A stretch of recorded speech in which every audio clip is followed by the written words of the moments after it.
we are all set. As Buchanan checks right, checks left. He drops the right arm, strides to the tee, toe meets leather, and we are underway as he sends this kick soaring towards the back line of the end zone through the back for a touchback. So out comes Haynes King, preseason runner-up for ACC Player of the Year, making his 32nd career start, his 25th as a Yellow Jacket. Time for fourth in school history, 41 career passing touchdowns, and sixth in school history in career passing yards. Left to right across the offensive line, it'll be McKinney, Fusel, Harrison Moore, the sophomore, the first team All-ACC right guard Keelan Rutledge, and the South Alabama transfer Malachi Carney. As Tech slaps hands to the line, they'll go 5 wide, empty set. 3 receivers and the tight end clustered in tight on the left. They now motion Haynes into the backfield alongside King. Waves Rutherford in motion, gives it to him on the stretch zone right. He turns the corner, 30, makes a man miss, 35, and up to the 38-yard line for a first down. R.J. Johnson, the sophomore from McDonough, Georgia, got the tackle, but not before 15, and a first down from Rutherford. Classic Buster Faulkner using formation to get the leverage he wanted on the outside. 3 receivers left, 1 receiver right. They crash the mesh, and it's fumbled by King and scooped up by the Buffaloes at the 35, and Martavius French, the linebacker transfer, as that ball just slipped out of the hands of King, and Colorado recovers. Well, Georgia Tech trying to run a play we're all very used to, the read option counter game, and just a little miscommunication. Haynes King trying to get that ball out from Jamal. Not sure if Jamal holds on to it too long.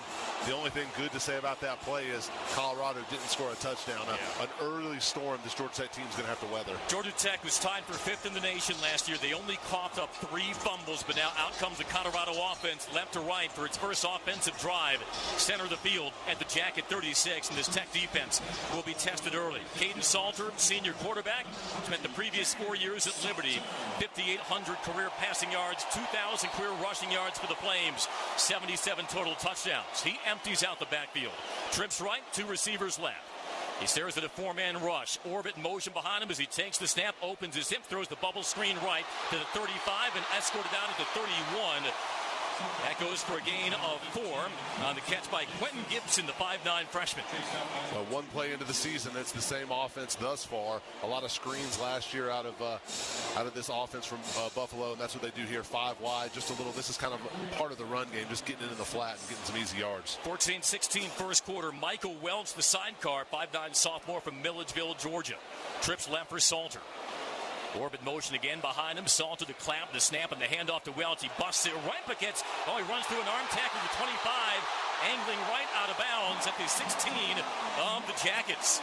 Looked like it was going to be a minimal game, but he ran through a tackle from the side and is able to gain 16 and a first down. This was well played by Clayton Powell-Lee. He's just, fundamentals, right? This reared its head some last year. You got to wrap up and make those tackles. There can't be yards after contact. 1st and 10, Colorado, right hash at the Tech 16. 3 receivers split left. 1 back, 1 offset, right of Salter. Here's the snap, the pivot, and the handoff. Welch starts left, counters up the middle. He has stood up the Jackets at the 13 for a gain of 3. Lightsey and Powell-Lee combined on the stop. Last year, Colorado only rushed it for 65 yards per game. That was dead last in the nation. They did average 318 passing yards per game, which was 6th. And inside the Georgia Tech red zone, Omarion Miller outside the numbers left. The slot is Sincere Brown, the grad transfer from Campbell. Tight end motions from right to left in front of 2nd and 6 from the Tech 12. Salter once again inside handoff and slipping through a crease past the 10 down to the 8 goes Welch. He stopped 2 yards shy of the first down. And after that very first play, Colorado has been in 11 personnel, 1 tight end, 1 running back every other play. Everything has been inside zone, just trying to use those big bodies to cover up that Georgia Tech front and allowing their running back to just find the seams. Jordan Boyd, Ronald Triplett sub in on that defensive line. Colorado last year was 64th in the nation, completed 49% of their third downs. DeKalen Taylor, 5'9 senior, transfer from Incarnate Word. Now the lone setback. Colorado having trouble getting organized. Play clock is down to 5. A trips bunch left for Salter. He flexes out his back. Play clock down to 0. Does he get it off in time? They say he does. Bobbin in the pocket, well protected. Now scrambles out to his right. He fires into the end zone. Caught. Taylor, touchdown, Colorado. I am not convinced he did not get that snap off in time, but it goes for a 12-yard strike from Salter to Taylor, the running back. And with 12:08 to go in the first quarter, Colorado has the 6-0 lead. Well, Andy, I agree with you. I don't think he got that off on time. However, the way those rules are written, it gives time for the referee to also see the clock. There's some wiggle room built in there. They're coming out in the swinging gate. And they will now mass motion into a traditional field goal look. Alejandro Mata, senior from Buford, Georgia, was perfect on point afters last year. All set up by the fumble recovery at the Tech 35. Snap, home, kick is booted up, and it is good. Well, Georgia Tech did not be loose with the football very often last season, but a fumble on their second play from scrimmage, and Colorado capitalizes with a 5-play, 36-yard drive. 7-0 Colorado, 12:08 first quarter from Boulder. First time out, we'll take it with them on the Georgia Tech Sports Network. If you're looking to earn more on your hard-earned dollars, my friends at Georgia's Own Credit Union can help. For a limited time, Georgia's Own is offering an annual percentage yield of 4.45% on a 6-month CD. With a minimum deposit of only $500, investing in a CD with Georgia's Own is an easy and guaranteed way to boost your savings. For more information, visit georgiasown.org/playball. I'm home team Brandon Leak, and I'm one of Georgia's Own. Federally insured by the NCUA. Penalty may apply for early withdrawal, and fees may reduce earnings on accounts. When I first started using a CPAP, getting supplies and equipment was a horrible hassle. It pretty much stayed that way until I discovered CPAPs, etc.com. Same-day shipping on anything you might need, including travel CPAPs, hoses, masks, you name it. Same-day shipping. CPAPsETC.com or visit their store in Alpharetta. So easy, and you could be preserving your health and saving your life. Go Jackets. Hey, it's Tug. Join me and Los every weekday morning 6 to 10 on the Morning Extra here on Extra 106.3 and the Extra 106.3 app.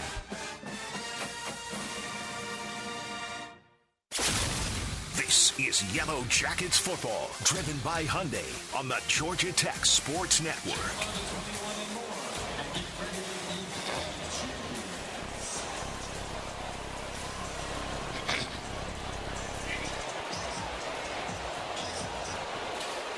Back to Folsom Field in Boulder. Georgia Tech having to brush off some adversity early after they fumbled on their second play from scrimmage.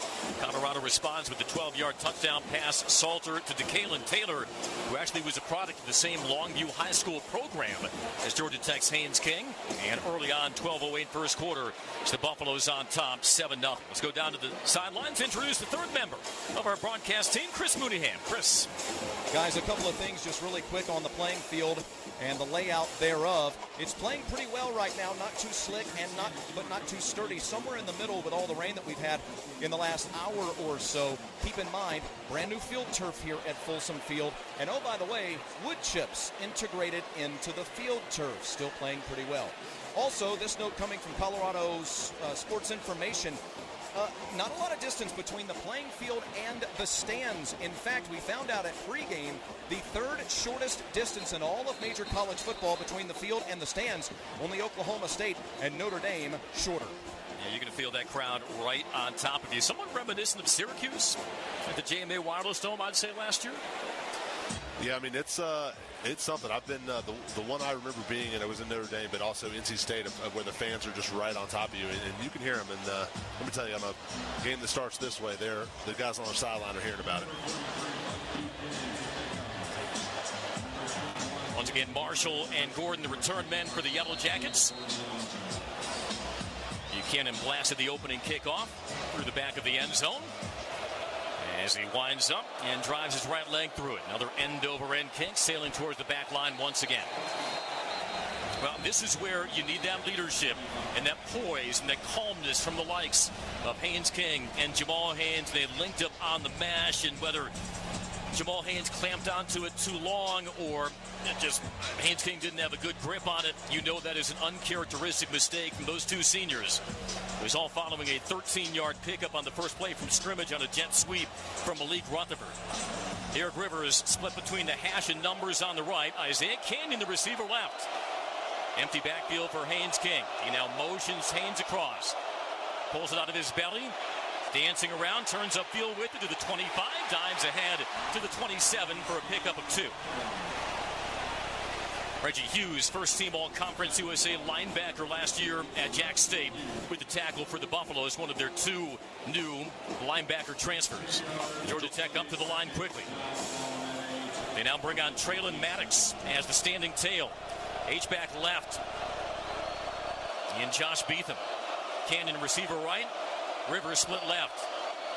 Haynes in orbit motion, swinging behind King. High snap, he handles it, hands off to Haynes. A jump cut right through a crease to the 30, 35, and dragged down from behind at the 39. That's a dozen for Jamal Haynes and a first down. Really well blocked on the right side of that offensive line between Keelan Rutledge and Malachi Carney. Just a lot of window dressing for just a simple inside zone right. Found a gash, good run, staying on schedule in this second drive. Weathering back from a little early adversity. Malachi Carney started 13 games at right tackle for South Alabama last year. 2-by-2 set again, orbit motion from Haynes. The snap back to King. 3-star job, guns it right. Caught Canyon at the 50. Loops it outside with a stiff arm and ridden out inside Buffalo's territory at the 48. Gain of 13 from Isaiah Canyon, coming off 6 catches for 83 last season. That was well read by Haynes King right there. R.J. Johnson of the Buffaloes just given a little too much space on King, able to just run to 12 and turn it around. Easy pitch and catch. 7-0 Buffaloes. Jackets inside Colorado territory. It's 1st and 10. Pistol formation. Haynes holster behind King. Working out of a 2-by-2 set. Wide base by King. High snap, and he fumbles it again. It's pinballing loose, and it is a pile for it, and it is picked up by, I believe Colorado might be on the bottom of it. And it is Colorado football. Boy, that was just a high snap zip by Harrison Moore over the face mask of Haynes King, and he couldn't tame it. Harrison Moore getting his first start of the season at center, and another lost fumble by the Yellow Jackets. And right now, Georgia Tech is just making some uncharacteristic mistakes. You know, the steady hand of Wesleyan Franklin for years, it's a thing you don't think about until you think about it. Harrison Moore, they're going to need him. He's going to have to settle down after not a great snap. It really caught Haynes King off guard, and that ball was able to just get loose and bounce around. Really unfortunate for an offense that has not been stopped. They have only stopped themselves thus far. And Haynes tried to bring that down with one hand. I think he was so shocked at how high and how hard it was coming at him. So Colorado takes over at its own 48. 10-22 first quarter, 7-0 Buffaloes. Georgia Tech is without A.J. Hoffler and Rodney Shelley, by the way. Andre Fuller, the 6'3 freshman, got the start at one defensive end spot opposite Braden Manley. Slough right, a receiver left, shotgun split backs for Salter. Takes the snap, and a little flip out left flap, but it's dropped. Tried to find DeKalen Taylor, shot putting it to him in the left flap, but it bounced off his hands, incomplete. And this offense so far looking very similar to other Pat Shurmur offenses I've seen in the past. Right there, just kind of a read option, token fake. You slip the back out into the flat. Fortunate for Georgia Tech that he dropped that. It was going to require a good open field tackle to stop that from being a big play. Simeon Price, now the pistol back, holster behind Salter, a slot right, one receiver, and a tight end left on 2nd and 10 from the Bus 48. His tight end, Zach Atkins, grabs and settles. The snap and a short drop. Salter, he wheels out right, sidearms it toward the sideline, and a juggling incompletion out of bounds. Even with the first down marker, Traylon Miller on a sideline route couldn't make the sliding catch. Toby was in coverage. And allowing Caden Salter to get out on the move. Actually throws a pretty good ball here. Not a lot of space to make it. Georgia Tech again benefiting from a dropped ball by the Buffalo offense. Traylon Miller, 5'11 sophomore, is Colorado's leading returning receiver by receptions at 32 a year ago with 3 touchdowns. He's the slot left, a slot right as well. Line to gain is the Georgia Tech 42. 3rd down and 10 from the Buffs 48. Snap back to Salter. He shuffles back. Georgia Tech runs a twist, trying to juke out to his right. He now gazes downfield, heaves it up, has a man behind the defense, but it is overthrown into the end zone. Trying to find Sincere Brown, but he sailed the pass, and Georgia Tech forces Colorado into 3 and out. In the first 3rd and long opportunity, Blake Gideon brings a little bit of pressure off the edge. A twist game almost gets home. This defensive line is going to have to not allow Caden Salter to get loose. He is, that ball being a little too strong away from being down 2 scores. They got to find a way to get to him and not let him run around like that. Punter is junior Damon Graves. Eric Rivers stands between the hashes at his own 7. 10:02 first quarter. Jackets trail 7-0. Snap back to Graves, puts the nose of the ball down and sends a tumbler short left. Fair catch signal by Rivers, and he pulls it in at the 16. But boy, he had room to run that back. Not a great effort by Graves, but he was bailed out because Rivers, I think, maybe didn't catch a glance out of the corner of his eye. There was maybe not a buff within 8 to 10 yards of him.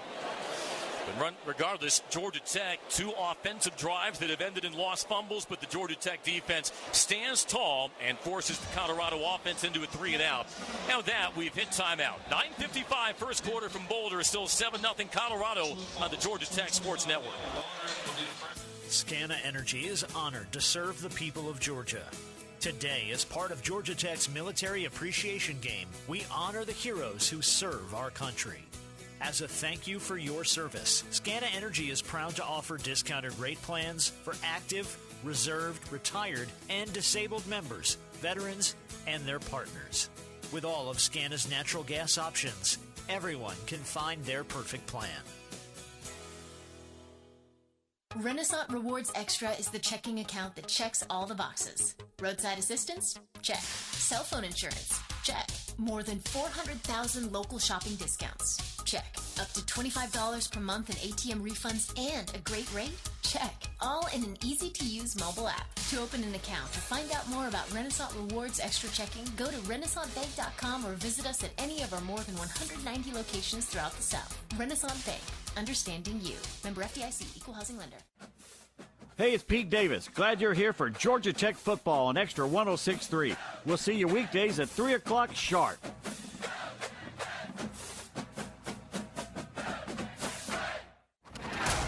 The field is buzzing. Now more Georgia Tech football, driven by Hyundai on the Georgia Tech Sports Network. Total yards are actually +2 in favor of Tech, 38-36, but the Jackets down to Colorado 7-0. As Georgia Tech's offense tries to brush off a pair of lost fumbles to begin this 2025 season. 9:55 remaining opening quarter. Let's go down to the sidelines and Chris Mooneyhan.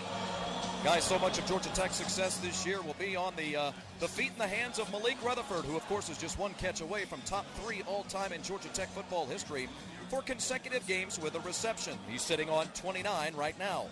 Well, speaking of right now, Malik is on the sidelines, on the bike, stretching things out. Looks to be a bit shaken up, and his return, at least for the next offensive drive or so, is questionable.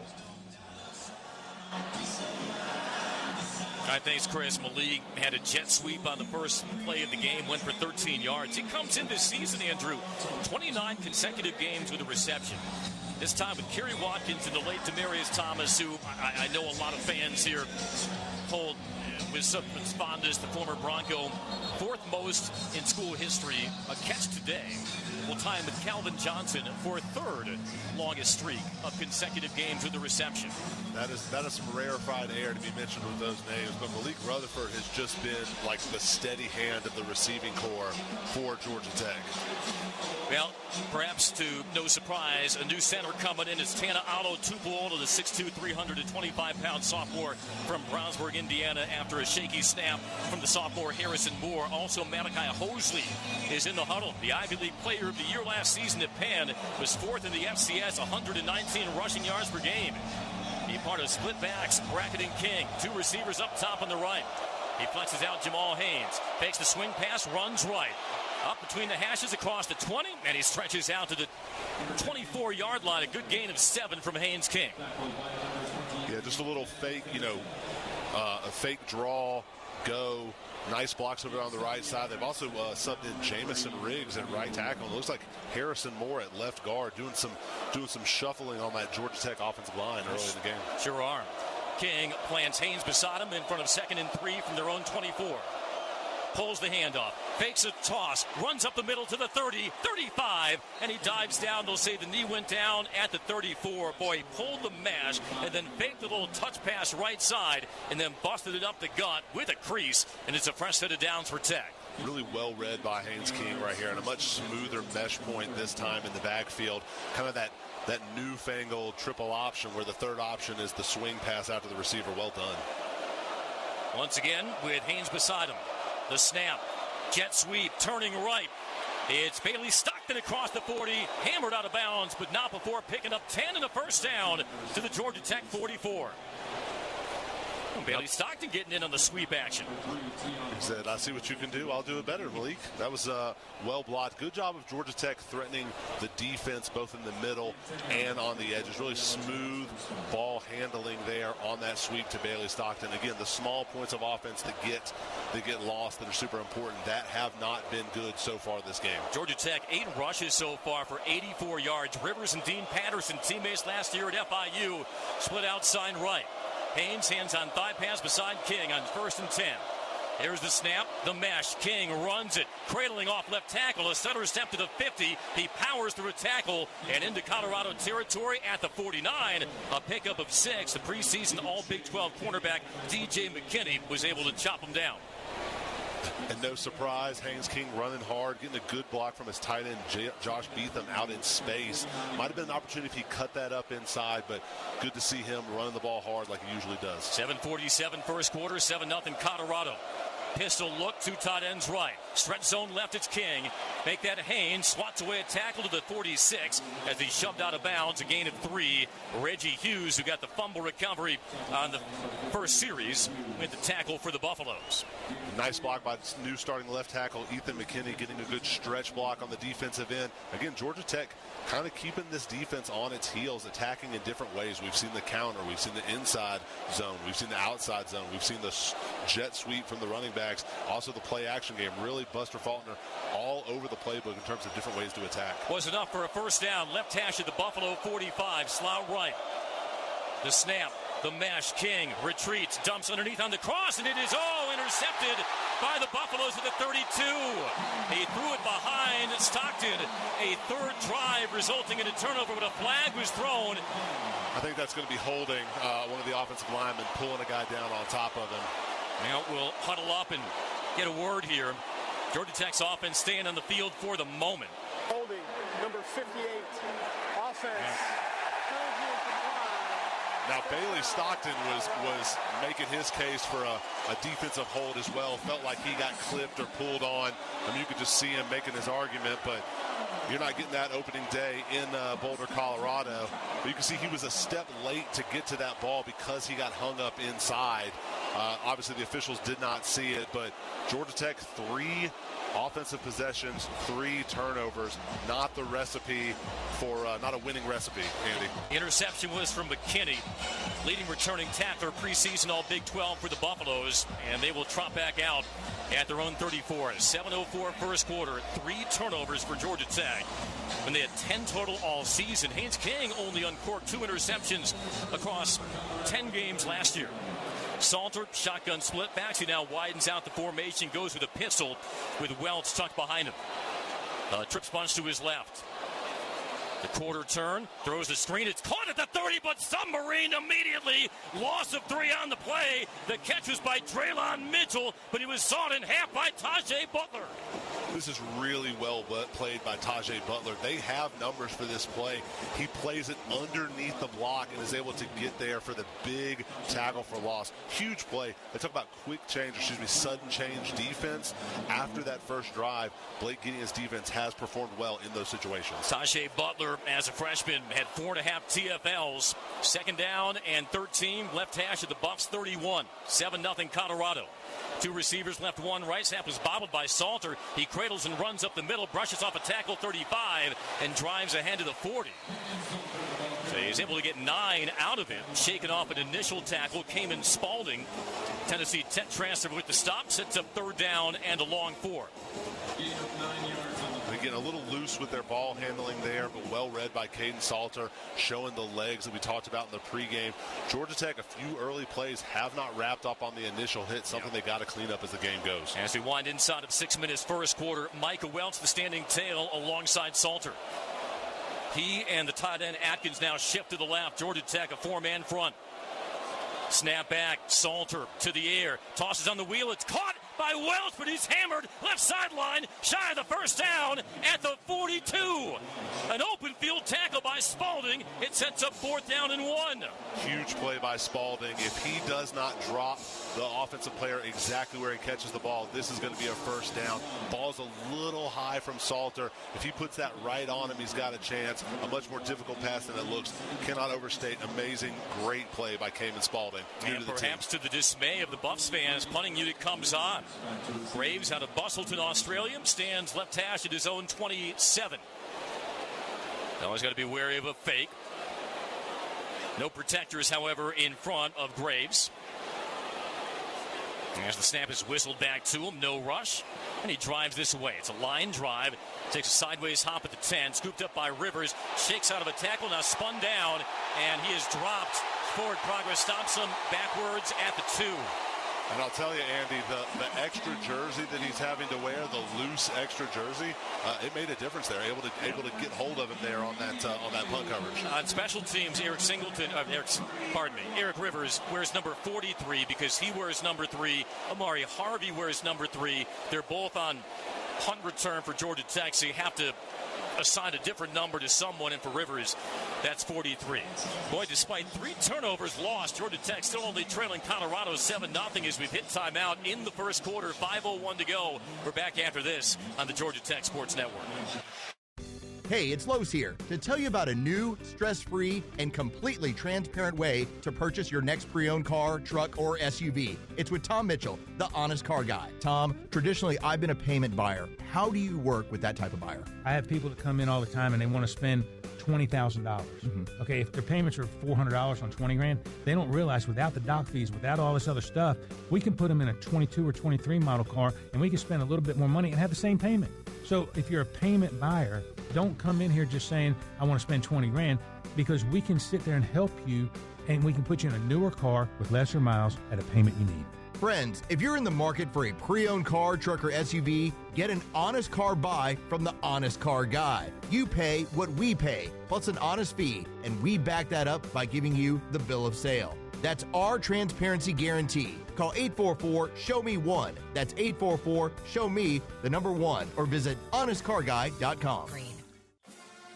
Stream Georgia Tech totally free on the Extra 106.3 app. Available now for Apple and Android. And listen to the Jackets anywhere. The Jackets are on the field. It's Georgia Tech football on the Georgia Tech Sports Network. It is not the masterpiece of ball security so far for Georgia Tech. 3 drives, 2 lost fumbles, and an interception. In spite of that, though, they only trail Colorado 7-0. They will begin this next drive, however, at their own 2. A 53-yard punt by Graves. Rivers -2 on the return. Georgia Tech, however, has rushed it 9 times for 48 yards, an average of 5.3 yards a carry.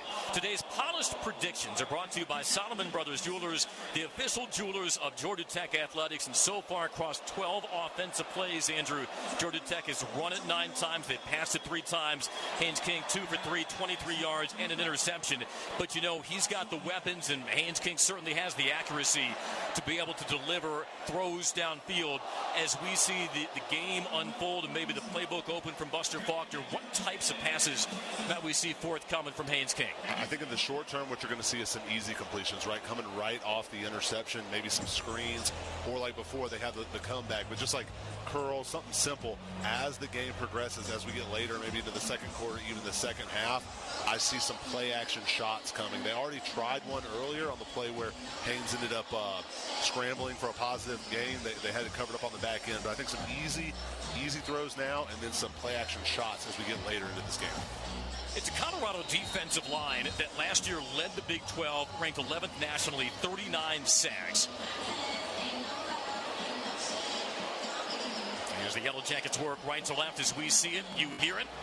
It'll be Malachi Hosley, the Penn transfer, more of a thumper at 5'10", 205, 16 career rushing touchdowns.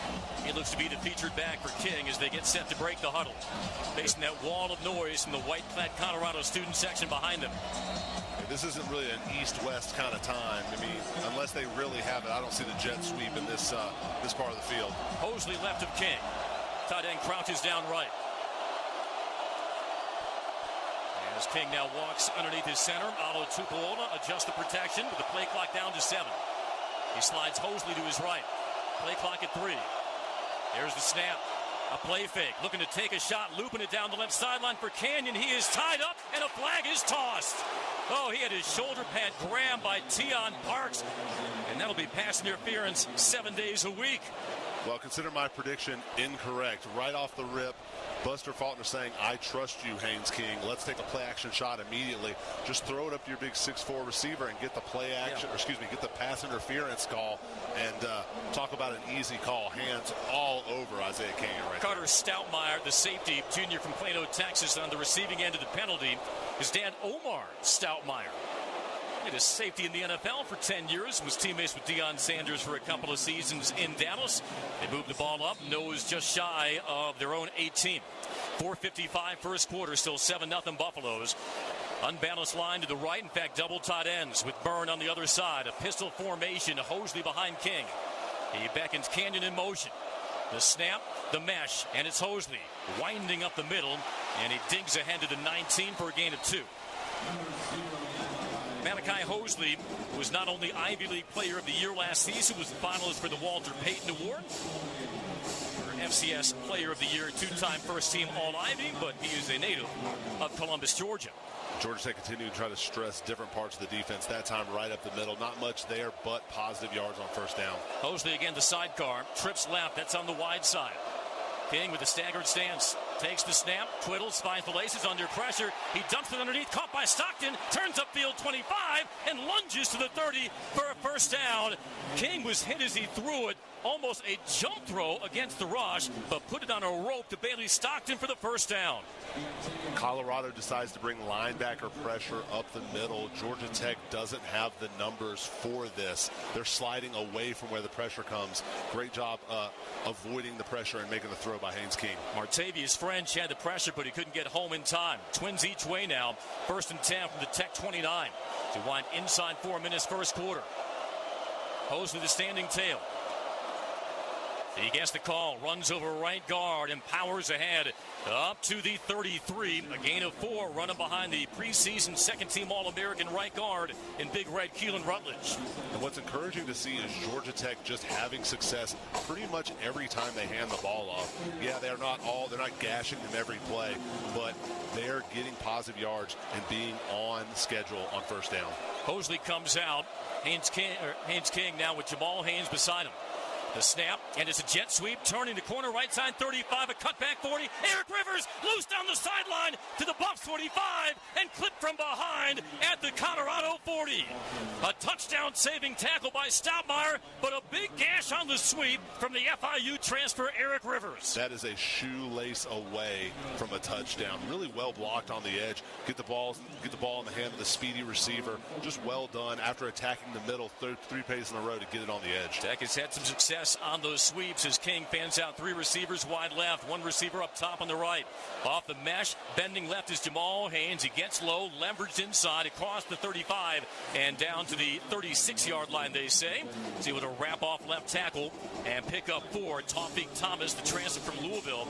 We actually had 2 tackles for the Cardinals against Georgia Tech in the 23 season opener with a tackle for the Buffaloes. Georgia Tech again going with the wide zone scheme to the left, handing the ball off to Jamal Haynes. Well done again by Ethan McKinney and Harrison Moore, just opening up a hole for him to have a positive first down play. Let's not forget, Ethan McKinney started 8 games at left tackle as a true freshman 2 years ago. Receivers tight to the formation, 2 right, 1 left. Pistol look, King drops back 3, guns it over the middle in traffic. It is caught at the 30 and ridden down after a pickup of 5. That is, I believe, Bailey Stockton it is. For his second catch of the drive, it sets up, believe it or not, Georgia Tech's first 3rd down of the quarter. 118 yards of offense so far for Tech. Last year, they converted 41% on 3rd downs. Colorado last year, 70th nationally. This time, King works under center. A standing tail and a quick hitter running left, bursting through. It's Hosley across the 25 and chopped down at the 23. Gain of 8 off an offset eye, which you have not seen very much of. I mean, shadows of old school, like tough-nosed football. Offset eye handed off to the fullback weak. That is a nice piece of play calling, something that's probably an unscouted look on 3rd and 1 for that Buffalo's defense. So fresh set of downs for the Tech offense at the Buffalo 22. 108 and counting first quarter, trailing Colorado 7-0. Trips right. Haynes at the left rear of King. Measures up a 3-man front. Stockton zooms in motion. Here's the snap. Delayed handoff. Haynes winding up the middle. Pushes the load past the 20 down to the 18. Called to 17 and a gain of 5. But every first down run that we have seen, as long as Georgia Tech has hung on to it, Andrew, has gone for solid yardage. Yeah, I feel like I'm talking to my youth team. Guys, they can't stop us. Only we can stop us. I mean, that is what has happened. Georgia Tech has stopped Georgia Tech. Colorado has been unable to stop them. And right now, Buster Faulkner has the entire playbook open to him.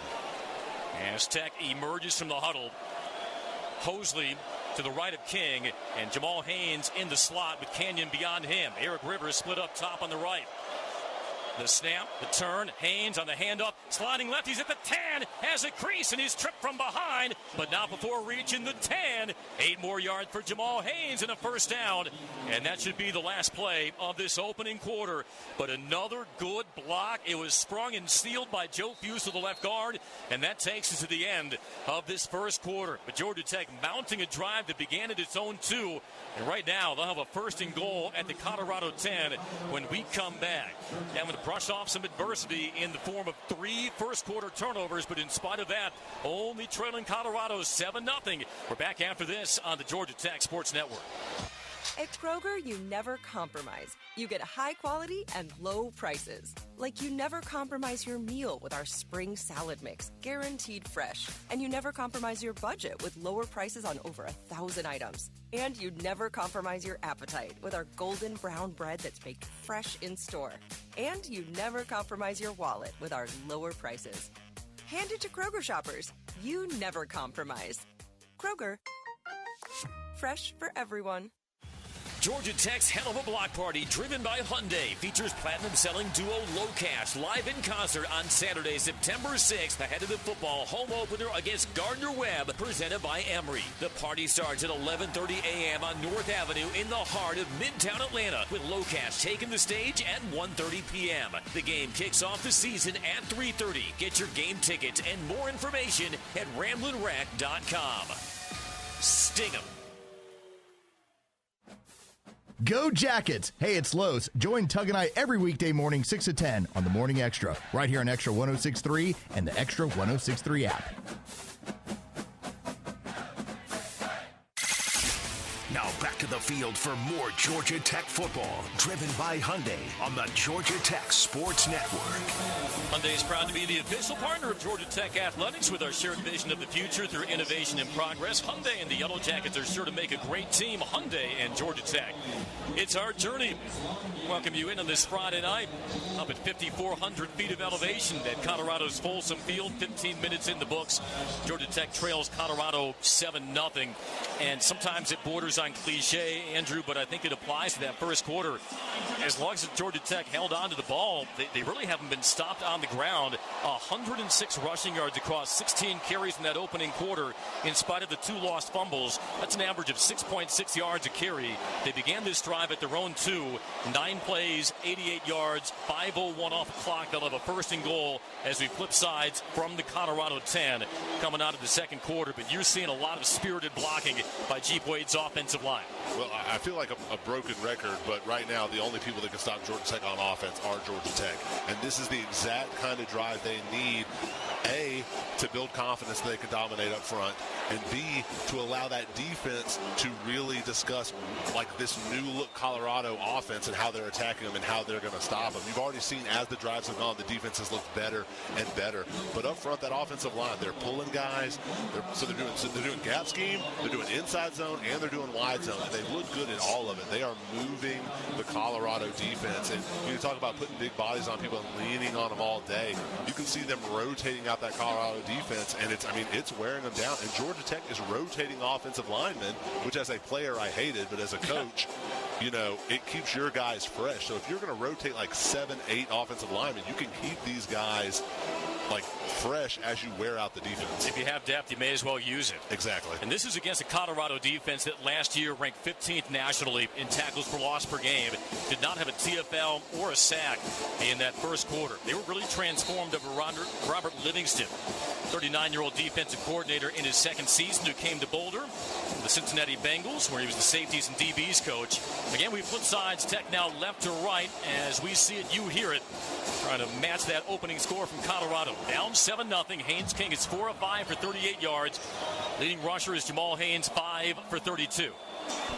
And now Georgia Tech in the second quarter goes in the direction of the Colorado student section. Folsom Field bowled in on one side, and that's the direction in which Georgia Tech is now marching. Canyon split along the numbers left, Rivers along the numbers right. Pistol formation with Jamal Haynes holster behind Haynes King. Tight ends bracket the line. On first and goal, low snap. He puts it in the belly of King. He angles off left, shakes off one tackle, and down to the 8 for a gain of 2. That snap made me nervous, Andy, but well handled by Haynes King. Again, not a huge run on first down, but an effective run on first down. Everything's getting tighter here. First time we've seen this offense in the red zone. Georgia Tech will now bring on Luke Harpring as an additional tight end.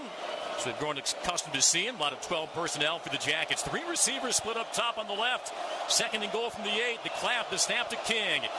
Dancing around, giving him ground, wheeling out to his right. Flag is thrown, and he now throws it into the sideline. Incomplete, but flag's thrown on the backside of the play, and that might be a hold against the Jackets. Yeah, that's going to be a hold on a new right tackle, Malachi Carney, as Haynes King broke contain. Just couldn't help himself but give that defensive end a little tug. You know, they're going to see that all the time at the point of attack. Holding, number 72. Offense, 10-yard penalty. Still second down. So back it up 10 to the 18, second and goal. Georgia Tech very good in its discipline. Were 11th nationally last year, only 43 penalty yards per game. As they do, in fact, ding Malachi Carney, the 6'4", 335-pound redshirt junior. I think Haynes King was looking for Luke Harpring in the back of the end zone. Wasn't there. Couldn't get to his second read and just had to try to do it with his legs. And once again, spread the field out. Trips right, a receiver short side left. Hosley the lone back.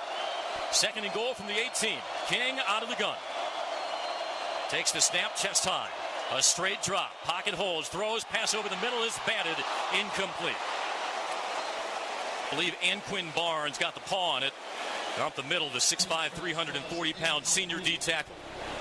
Good protection there by the Georgia Tech offensive line, but defensive linemen are taught if you're not going to get home, put your hand up. And that ball hung up in the air for way too long. Georgia Tech fortunate to still have this football. Even in that crisp mountain air, that thin air, you don't want it to flutter too much. One back, one offset left of King on third and goal from the 18. Twins right as he takes the snap, meshes and gives it. And it is Malachi Hosley swinging out right across the 15 to the 14. I think they just wanted to center up that ball for a field goal from Aiden Burr, and that's what they'll do. 1 minute into our second quarter, Georgia Tech had a first and goal from the 10, but that holding penalty on second down backed them up, and now on comes Aiden Burr, center of the field, for a 32-yard field goal out of the hold of his punter, Marshall Nichols.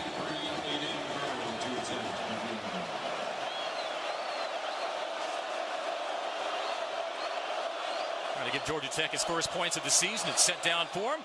It's booted up, and it is good. So Aiden Burr leads Georgia Tech all-time in school history in career field goal percentage success rate. Caps off a 13-play, 84-yard drive. It took up 6:30 of clock span in the end of the first quarter, the beginning of the second, and Tech has points. They trail Colorado 7-3. Timeout on the field. We'll take one as well on the Georgia Tech Sports Network. We're smart, we care. We're Central Heating and Air. Now, I know there are plenty of HVAC companies out there, but let me tell you why Central Heating and Air Conditioning stands out from the rest. These days, it's hard to tell who's on first. Everybody wants to play. Many of the local HVAC companies, though, have been sold to large conglomerates. And some are even coming back under new names. But at Central Heating and Air Conditioning, they never left the field. They've been your hometown team since 1947, and their dedication to our community has never wavered. They are the Grand Slam you can count on. Central's team of experts know the game inside and out, delivering dependable service and personalized solutions every time. So don't get caught off base. Choose the HVAC team that's always been in the game. Get Carrier products, Carrier warranty, and Carrier peace of mind. Turn to your Atlanta Carrier experts, Central Heating and Air Conditioning. Call them today, 770-GET-HEAT, or visit them online at centralheat.com. We're smart, we care. We're Central Heating and Air.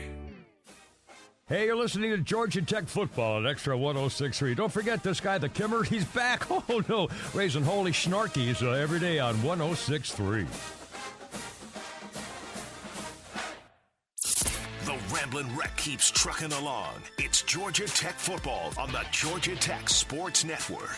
Yellow Jackets settle for three. And it's officially a 32-yard field goal from Aiden Burr.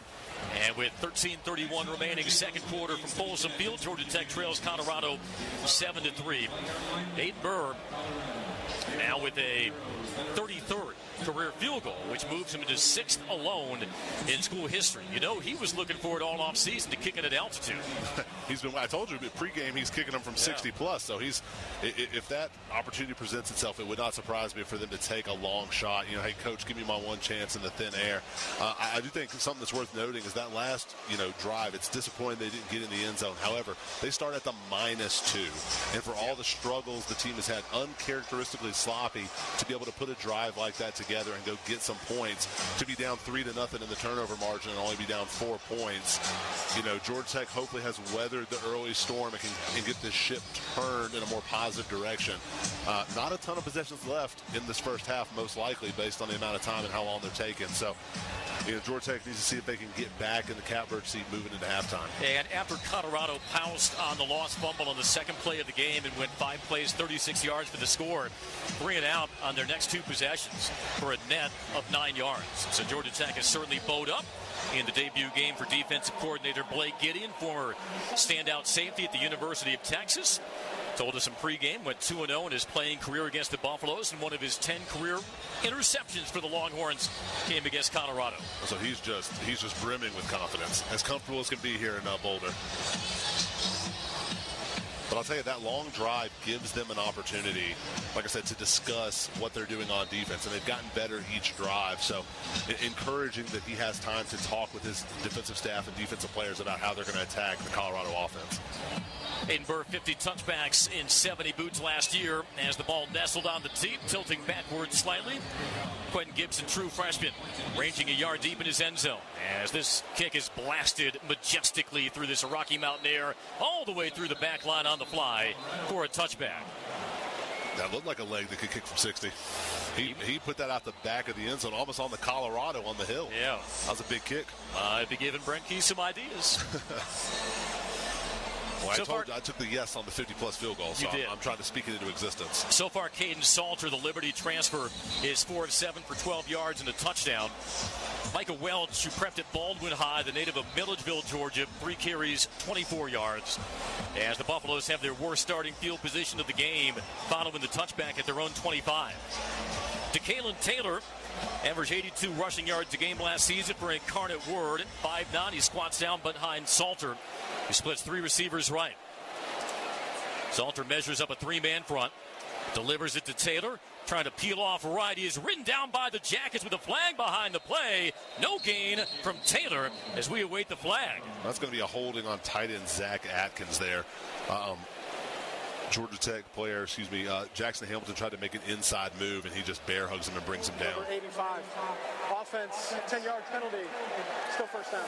Atkins transfer, but not the typical route you see for the Buffaloes from Division II Northwest Missouri State. Not the first time he wanted to hear his name called over the public address at Folsom Field. Georgia Tech accepts the penalty, 1st and 20 at the Colorado 15. Taylor remains the lone setback. Trips right for Salter. Began his career at Tennessee, then 4 years at Liberty. The snap, Hesitates, tries to run off left tackle. He's leveraged out wide and buried by the Jackets as they pursue him and drop him for a loss of 1. Andre Fuller, the true freshman from Grayson, able to finish him off. That's really well played by the young defensive end, keeping his outside shoulder free, attacking the blocker, and being able to make the running back, the quarterback in this instance, bow until his defensive help can get there. Really encouraging to see a technically well played by a young defensive lineman. He's a physics major. Andre Fuller is, so he knows all about angles. 2nd down and 21 from the Buff Zone 14. Twins left, Twins right. Salter stooped over. The clap, the snap. They keep it on the ground, and it's Welch muscling through a hole to 20-25. Another flag thrown behind the play as he spurts ahead to the 29. But again, that flag was tossed a couple of yards behind the run. This may be coming back again. Oh, they're going to say it's against Georgia Tech. At least that's the initial indication. Personal foul, face mask, number 1, defense, 50-yard penalty will be added to the end of the run. First down. Well, now Colorado gets the breathing room. The face mask penalty on Cayman Spalding, who was first team All-Ohio Valley at linebacker last year for Tennessee Tech. And from a 2nd and 21. You tack on the 15 yards, and the Buffs have a first down at their own 44-yard line. 12:22 and tick in second quarter. Tech trailing 7-3. Taylor, the featured back, at the right hip of Salter. Now slides him to his left. 3 receivers on the right. And off the outside zone, Taylor tries to cut back inside. He's ankle tackled, though, and put down at the 45. Forward progress gives him the 46, just a gain of 2, as Braden Manley, the SoCon Defensive Player of the Year last season in Mercer, was able to square him up at the edge. I mean, it's another play that's been well played by the Georgia Tech defense, but they didn't bring him down on first contact, right? That's 2 yards that they should not have given up, and now it's 2nd and 8 instead of 2nd and 10. And those 6 feet matter. So Georgia Tech has to improve on bringing guys down on first contact. Now 2nd down and 8 regardless, as Tajay Butler comes in at linebacker. Omar Daniels, the nickelback, comes out. Pistol look for Salter, who puts it in the belly of his back, trying to bust it left, but he is bear hugged and flattened at the 48. A gain of 1. Jai Gilmore on the tackle off the carry from Simeon Price, and it's 3rd down. 3rd down, called a long 6, maybe 7 for the Buffaloes, who so far are 1 of 3 on 3rd down. Well, ask and you shall receive. I wanted some fundamental tackling, and Jai Gilmore gives it to me on the next play. Well played by your safety, or your secondary player coming down and meeting a running bull. He was 4th at Georgia State last year in tackles, with his first as a Yellow Jacket. Salter deploys 2 receivers, left, 2 right. Back at his left rear on 3rd down and 6. Line to reach is the Tech 46. A straight drop, pressure up the middle. He's evacuating the pocket, and he is almost sacked. He just floated into the Colorado sideline, incomplete. He nearly got yanked down by Jordan Vandenberg for a big sack, but the blitz on 3rd down pays dividends for the Jackets. I think those referees were having a little discussion about if that ball made it far enough. A little generous, in my opinion, about that not being intentional grounding, but he did break the pocket. They tried to set up the screen, but well read by the Georgia Tech linebackers to cover it up. Nowhere for Caden Salter to go. Good job by Jordan Vandenberg continuing to bring the pressure. Well, he can move for a guy 6'3", 310. So out comes Graves for another punt. Blasted one 53 yards on his last try from his own 34. I believe that is Rivers back to return into zone 8, and he is wearing his number 3 again, so evidently Amari Harvey not part of this unit.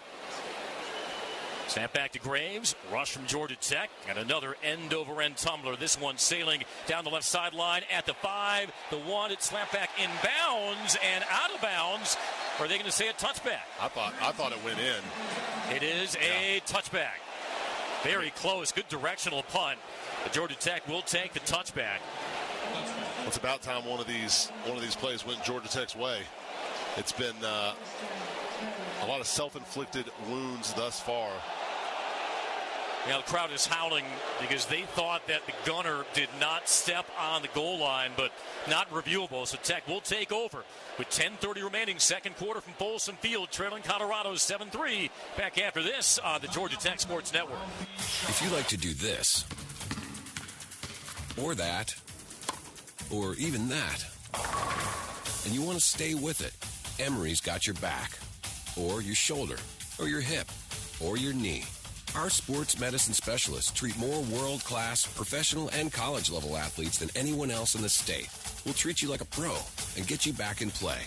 That's the Emory difference. Make an appointment at emoryhealthcare.org/sports. He's got the speed. He's got room. He's going to score. No one gets you closer to the game than Sirius XM College Sports Radio. For the win. Got it. Let's go.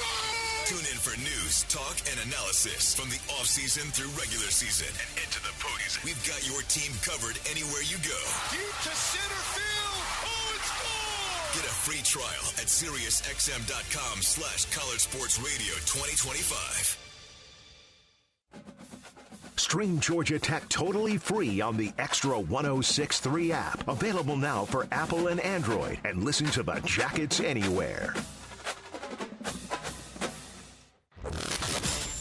From every huge touchdown to every epic stop, it's Georgia Tech football, driven by Hyundai on the Georgia Tech Sports Network. Georgia Tech has outgained Colorado 150-63. Credit the Georgia Tech defense as they have turned back the Buffaloes on 3 consecutive drives. The Tech still trails 7-3 here with 10:30 remaining in our second quarter. Let's pause 10 seconds for station identification. This is Georgia Tech football. Yellow Jackets football is on now. WFOM and W292EV Marietta, a Dickey broadcasting station. Extra 106.3. Georgia Tech will try to build off the momentum from that previous drive in which they marched 88 yards in 14 plays.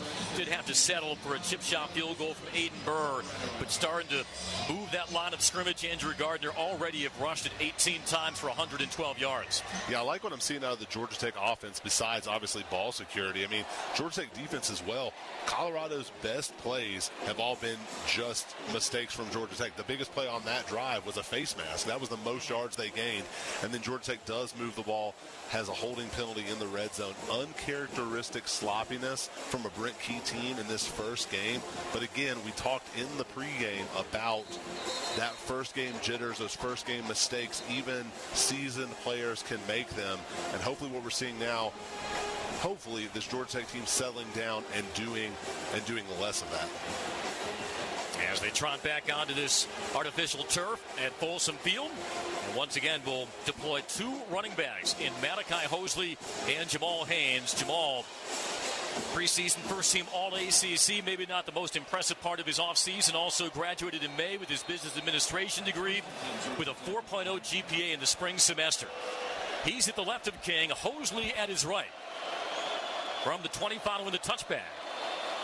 And a flick off into the right flat is caught and now dropped by Haynes. Off the play fake, and he had Jamal Haynes leaking out, but maybe a little too much zip on that flat pass from Haynes King, and it's incomplete. So he had room to curve upfield. That play really, really had a chance to be a much bigger play than that. Had a blocker out there with Bailey Stockton. But you can see Buster Faulkner having fun with his play calling, with his multiple backs and multiple tight ends. He'd have more fun if he got a completion. Trips right. Unbalanced line left, empty backfield for King. The clap and the snap. Turns right, now a draw, but he is met and swallowed up the middle. No gain on the play. In fact, loses a couple as Colorado stayed home in their rush lanes on that QB draw. The LSU transfer, Quincy Wiggins with the stop, and for the first time, Georgia Tech facing a 3rd and long. It's 3rd and 12 from their 18. You know, they ran the QB draw there on 2nd and 10. I like the play call. I don't know what Haynes King saw to the right that he didn't like. There was a large gap and cut it back. I'm not really sure what he saw. Floods out 3 receivers wide right. Stockton now shoots in motion. Couple of claps by King, and now adjust the protection with the play clock at 7. Line to gain is the 30. Haynes beside him. Play clock at 3. There's the snap, blitz off the edge. King, it's picked up, and has nowhere to go, and he's yanked down, but a flag is tossed on the nearest sideline. That is way downfield. They might clip McKinney for defensive hold. I think we got a chance. The sack. That was definitely a coverage sack, and probably great coverage because of the holding. Holding, number 9, defense. 10-yard penalty, automatic, first down. Tawfiq Bayard, the safety, transfer from USF, and so nullify that covered sack, and Georgia Tech gets the first down. Now, they ended up getting to Haynes King on that, but really pretty good job by the offensive line, picking up kind of an exotic game up front. They overload one side, slant all those guys across the face, bring a defensive lineman back the other direction, well passed off, and the reason he wasn't able to get rid of that ball was the holding. Tech was third in the nation last year, only surrendered 9 sacks. They reconfigure into a shotgun sidecar, Stockton the slot right. On 1st and 10 now from the 28. A snap, and it's a jet sweep. Curving right, it's Rivers. Turns the corner to the 35 and escorted out there after a pickup of 7. Isaiah Canyon, 30 yards downfield, blocking his man. Great block by Jamal Haynes as well. Good to see the skill guys getting in there. Again, using the speed of Rivers. The jet sweep has been and continues to be there for Georgia Tech. Eric Rivers, first team All-Conference USA, was third team AP All-American last year for FIU. Had a couple of productive gains on jet sweeps following the pickup of 7, 2nd and 3 from the Tech 35.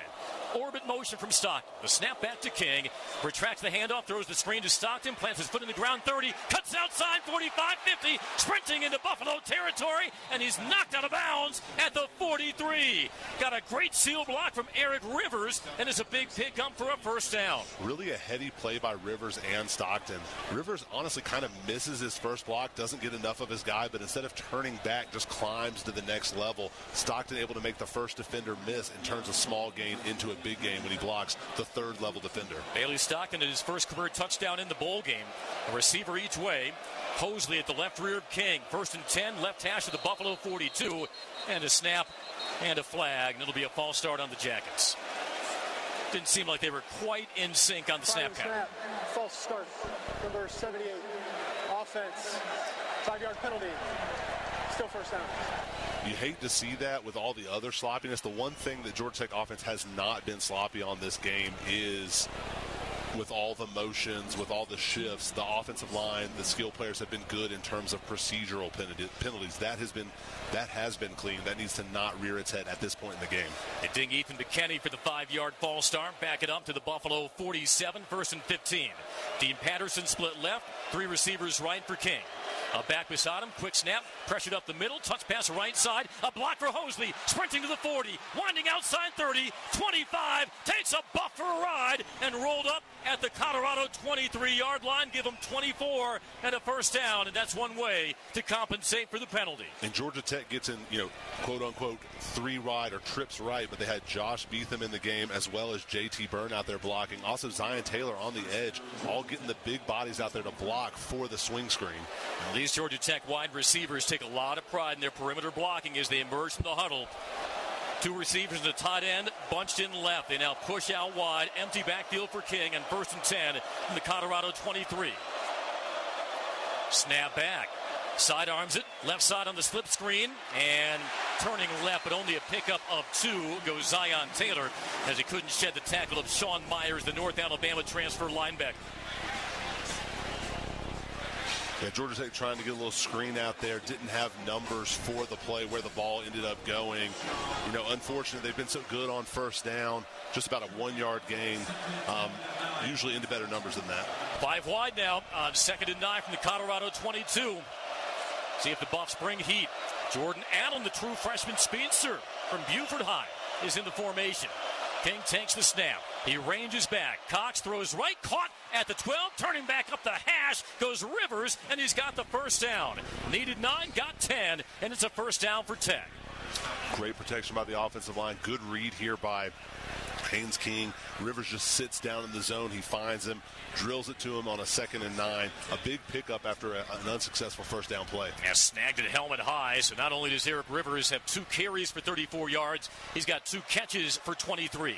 1st and 10 Tech as they emerge from the huddle. Right hash of the Colorado 12, down 7-3. Less than 6 to go, second quarter. Stockton the motion man. He gets the call on the sweep off the left side and barrels ahead to the 8 for a gain of 4. And Jamal Haynes getting his fullback game on. Just absolutely obliterated a defender for Colorado there for Bailey Stockton. They only had 1 blocker for what looked like it ended up being 3 or 4 Buffaloes, but hard running, hard blocking results in a 6-yard gain. 10th play of the drive coming up as Rivers comes out. Once again, twin backs and Hosley and Haynes. Tech does not need to reach the end zone. First down marker is laid down at the 2 on 2nd and 5 from the Colorado 7. Patterson and Canyon, receivers right. Hosley out along the numbers right. King waves Canyon in tight. Here's the snap. Hesitates, feeling for a crease between right guard and right tackle, and he carries the load down to the Colorado 4. About a yard shy of the first down. He was spilled by the safety, Stoutmeyer. Patient running as he burrowed behind his right guard, Keelan Rutledge, and it sets up 3rd down and 2. Hard running by Haynes King. Georgia Tech just really taking advantage of numbers. Basically just runs quarterback power right. You know, they've had success running the ball. I anticipate another run here, and if they don't get it, it wouldn't surprise me to see them go for it with another run on 4th down. 3rd and 2 from the 4. Hosley flanked at the left hip of King. Double tight end right. Here's the snap. Haynes runs it himself, bouncing right. He's at the 2, runs over a Buffalo, and stretches across the goal line for the touchdown. And when you need it, you go back-to-back plays to your hard-nosed leader, and Haynes King just drops his shoulder and rolls over the secondary for a touchdown. Huge answer drive from Georgia Tech. Hopefully has weathered this storm, looking like the team we came to see play today. He laid the lumber on the cornerback, DJ McKinney, who intercepted him in the first quarter. A touchdown for Haynes King. And Georgia Tech takes the 9-7 lead, point after pending, with 4:33 to go in the second quarter. I mean, doesn't every quarterback just want to run over the guy that intercepts him? He delivered a little bit of payback as Burr swings his right leg through, and the extra point is good. A 10-play, 80-yard drive. Haynes King led Tech with 11 rushing touchdowns last season. Some unquestioned toughness in the redshirt senior from Longview, Texas. And on a 3rd and 2 from the Colorado 4, ran tough and into the end zone to put Tech ahead for the first time today. With a timeout on the field, Jackets on top 10-7. We're back after this on the Georgia Tech Sports Network.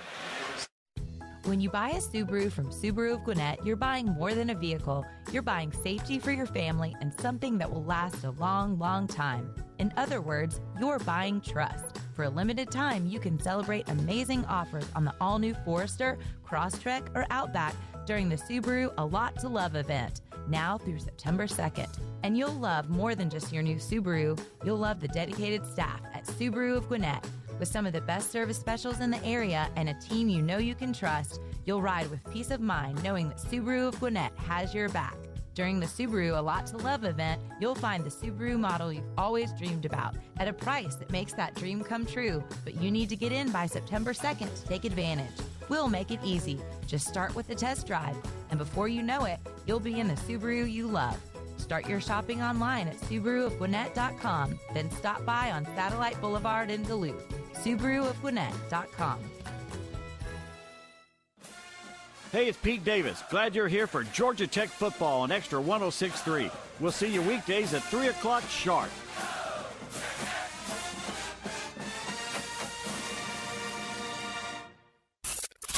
Let's get back to the Jackets. More Georgia Tech football, driven by Hyundai on the Georgia Tech Sports Network. Haynes King orchestrates a 10-play, 80-yard drive. He finishes it off himself with a 4-yard punch in the pay dirt. And with the extra point, Georgia Tech takes its first lead of the game, 10-7 over Colorado. 4:33 in the first half. Second quarter of action at Folsom Field, and this after Georgia Tech's first 3 drives ended in turnovers. 2 lost fumbles, an interception from King, but boy, their last 2 drives have netted them 168 combined yards. They are outgaining Colorado right now, 230 to 63, and you really like how off-kilter Buster Faulkner has this Colorado defense, Andrew. Right, the Georgia Tech offenses look great, and the flexibility of personnel with Georgia Tech is what I'm seeing on display. Like on that swing route, they got 2 tight ends at quote-unquote at receiver. They're getting in 5 wide looks, but with 12 personnel. Then they're getting in a 4 wide look with 12 personnel, and they're kind of getting you off look, getting the looks they want. And then even that last play, they run QB power where you pull the guard. Then they go 2 backs, and they run essentially QB power, but they use a running back as the puller. So just able to get the personnel groups he wants and kind of keep the Colorado defense guessing as to what you're going to do based on who's in the game and what the formation is. It's a lot to decode and decipher for a Colorado defense that, loaded up on some veterans in the transfer portal, but still had to replace 8 defensive starters. They're going to have a lot to talk about at halftime in terms of what they're trying to run with certain groups in the game. Here's the kickoff by Burr as it traces it out against this dusky Boulder sky towards the back of the end zone. Knocks over the pylon on the back line for a touchback. Well, you expect maybe some shot plays from this Colorado offense just to wake things up because they've really been neutralized their last 3 drives. You know Caden Salter has the arm talent. He was first team All-Conference USA in 2023. You might recall he led the Flames to an undefeated regular season and a Liberty Bowl berth. His numbers dipped a bit last season with the Flames. Completed just 56% of his passes, 15 touchdowns, 6 interceptions. Very capable runner, though. He's yet to call his own numbers so far. Would not surprise me to see Pat Shurmur try to use his legs on this drive. Loads up Simeon Price, a thumper at his right rear, slot right on 1st and 10. Gathers in the snap. Pulls it and curls off the left side to the 30. Follows a block up to the 35 and shoved out of bounds at the 36-yard line for a gain of 11. Right on cue, Clayton Powell lead with the tackle. And first play out, they're gonna try to let their running quarterback run a little read option. I mean, I don't even know if he read it because they have guys over there, has a blocker in space for him. They bring the tight end across. I mean, like I said, trying to get Georgia Tech off balance and mess with their numbers game. Good lead block by the tight end Atkins, 1st and 10 at the Buffs 36. 2-by-2 set as Miller shoots in motion. Inside handoff. Nope, it's Salter again bending off the right side this time, and he cuts up to the 39 for a gain of 6. Was spilled in his tracks by Omar Daniels, who had 49 tackles a season ago, the redshirt senior from Moultrie, Georgia, but a pickup officially of 3, 2nd and 7. And Pat Shurmur coming back to his legs, going the opposite direction. But Georgia Tech doing what a defense needs to do when you run the quarterback. You got to make him pay for it. He took a shot there. You got to hit that quarterback when he runs. Might make him think twice. Has Price at his sidecar. 2 receivers right on 2nd and 9. Unbalanced line to the left for the Black Cat Colorado Buffaloes. The snap to Salter. He shuffles back. There's a swing pass right to Price, but he's upended at the line. His knee goes down. Back at the original line of scrimmage. An open field tackle by Omar Daniels, who chopped him down, and it's 3rd and 10.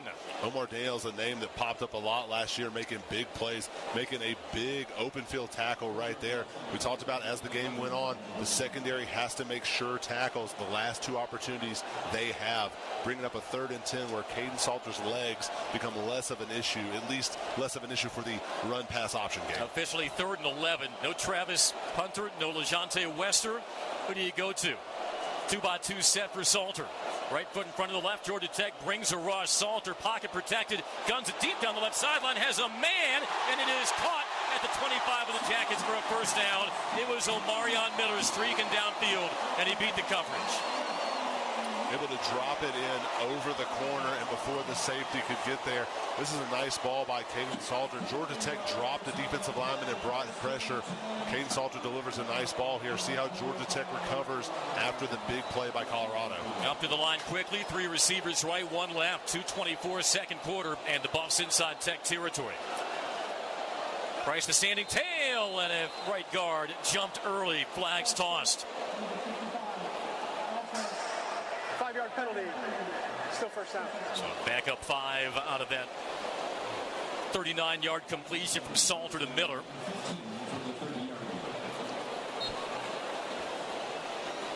Clock continues to tick. We'll see if Colorado snaps this off before the 2-minute timeout.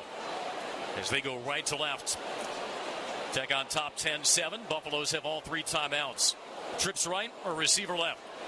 And the receiver left is Miller, who hauled in that last big completion.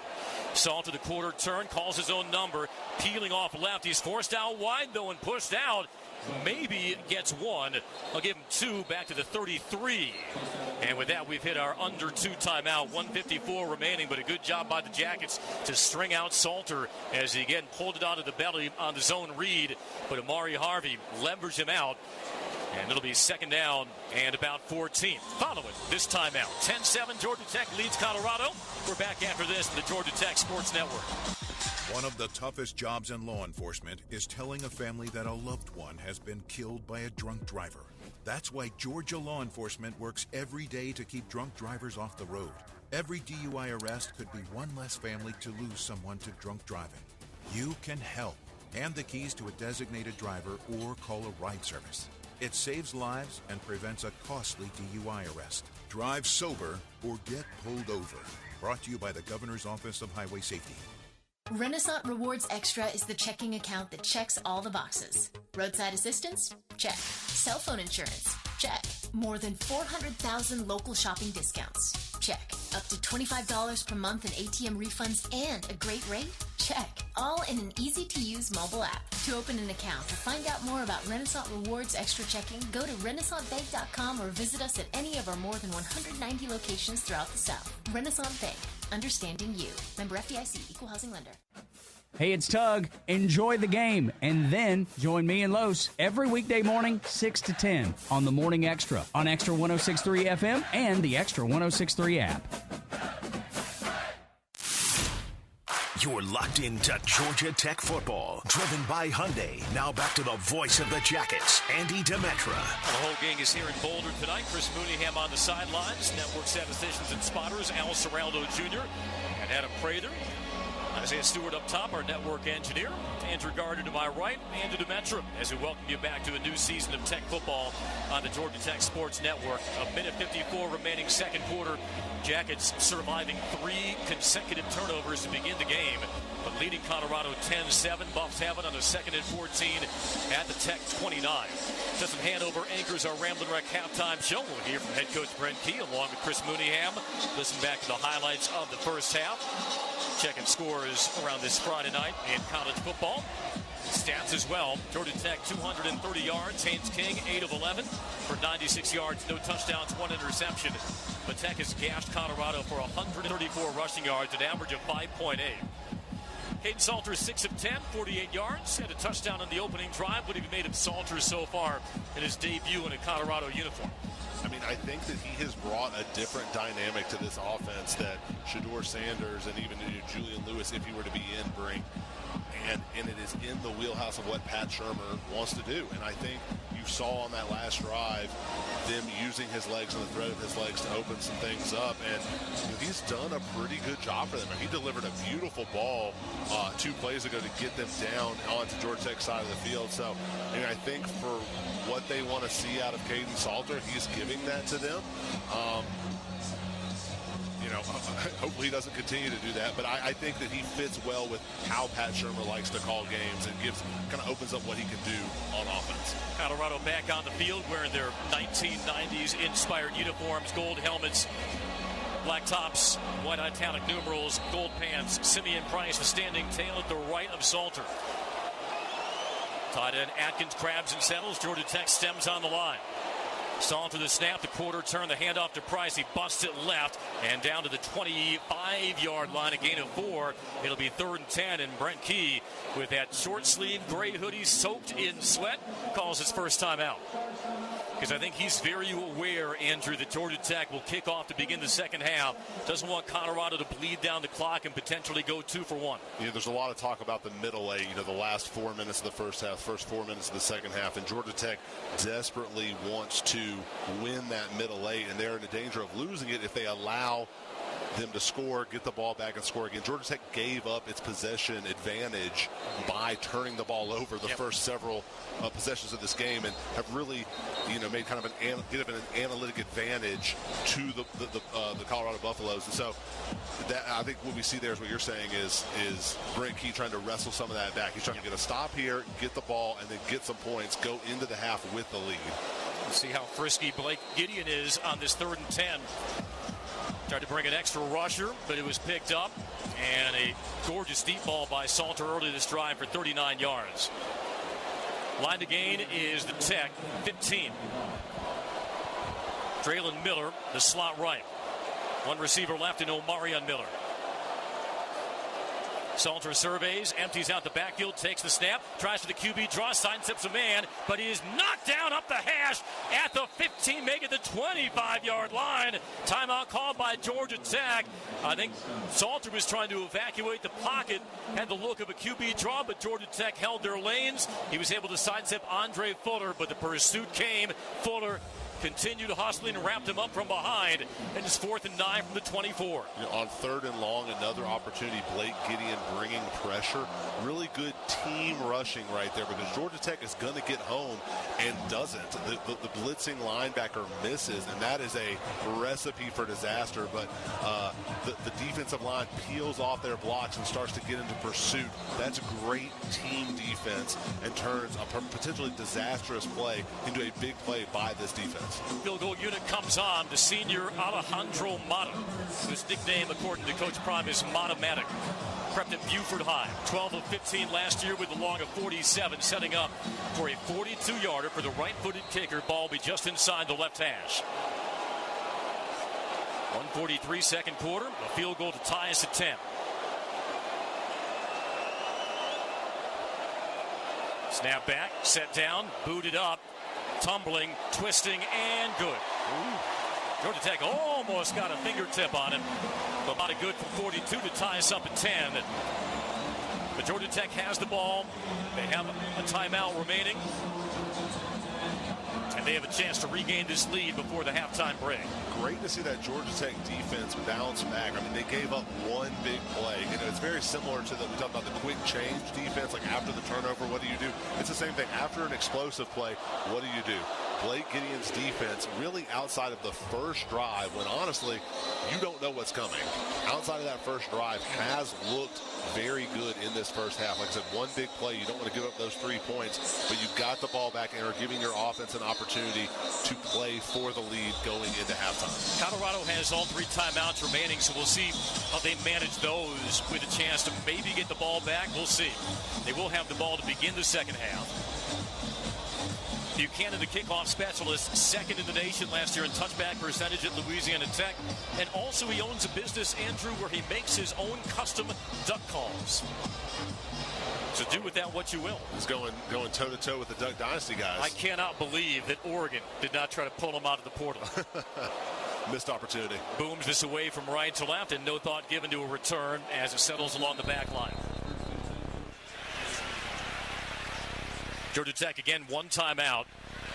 Last 2 drives have gone for points, a field goal, and a touchdown from Haynes King. I think we're going to see a little something different out of the Georgia Tech offense. They've been, slow plodding drives, like let's move the ball.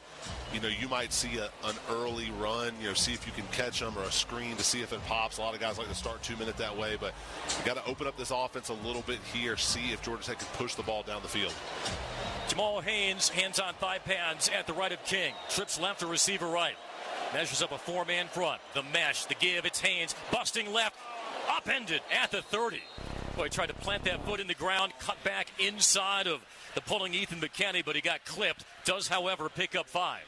That was very, very close. Not able to sidestep that block. Unfortunate that didn't go for more. He's the pistol back behind King. 2-by-2 set on 2nd and 5. King takes a step up closer to his center. Tana Alo Tupuola. 1:13 to go. The snap, the swivel. Stretch zone, Jamal Haynes has a crease. 35, breaks a tackle, and up to the 38. Gain of 8 and a first down. They'll stop the clock to move the chains with 1:06 to go. I think Georgia Tech wanted to get that first down before they go true hurry up. You're still playing the clock out of both sides in a situation like this. From a pistol, King shifts Haynes to his left. Clock winds, 58 seconds to go. 2 receivers right and 2 left. King takes, retreats. Dancing around the pocket. He loops it down the left sideline, overthrown. Looking for a deep out to Eric Rivers. Pocket was getting a little muddy. So an incompletion to stop the clock with 49 seconds to go. 2nd and 10. 2nd down and 10 from the 38-yard line. Makes Haynes 8 of 12 in this first half for 96 yards. What might be Aidenburg's field goal range in the altitude here. 3 receivers fanned out right, a receiver in Canyon along the numbers left. Haynes the standing tail. 2nd and 10 from the Tech 38 in this tie game at 10 late in the second quarter. Crowd rising in decibels at Folsom Field. King gathers the snap. The mesh, handoff Haynes. He reverses his field, picks up a block from King as he turns the corner down the left side, but he's brushed out of bounds at the 41, a gain of 3. They're trying to run stretch zone to the right, but was hemmed in, was able to reverse his field and pick up positive yardage and stop the clock. It'll be 3rd down and 7. If Haynes King sees that a hair earlier, able to get that block, maybe get a few more yards there. But Georgia Tech being a little conservative, but trying to probably get into field goal range, not leave too much time on the clock. This is a big play for the 2-minute drive here. Tech is 2 of 3 on third down, 3rd and 7. Need to gain their own 49. Shotgun snap. King, pump fake. Tries to run up the middle, gets a block, cutting left, 45, 50, cuts loose down the 40 to the 35 of the Buffaloes and tiptoes out of bounds. That was a really well-executed quarterback draw. Everybody on the defense bit that fake, and patient running by Haynes King. It's almost not there, but he has to let those linemen, he has to trust them and set those blocks up. Really well executed, really well blocked. Really a good play call that they maybe should have seen coming, but just executed well by the offense. He outran the defensive end, Quincy Wiggins. Rivers is split left. 2 receivers in Stockton and Canyon on the right.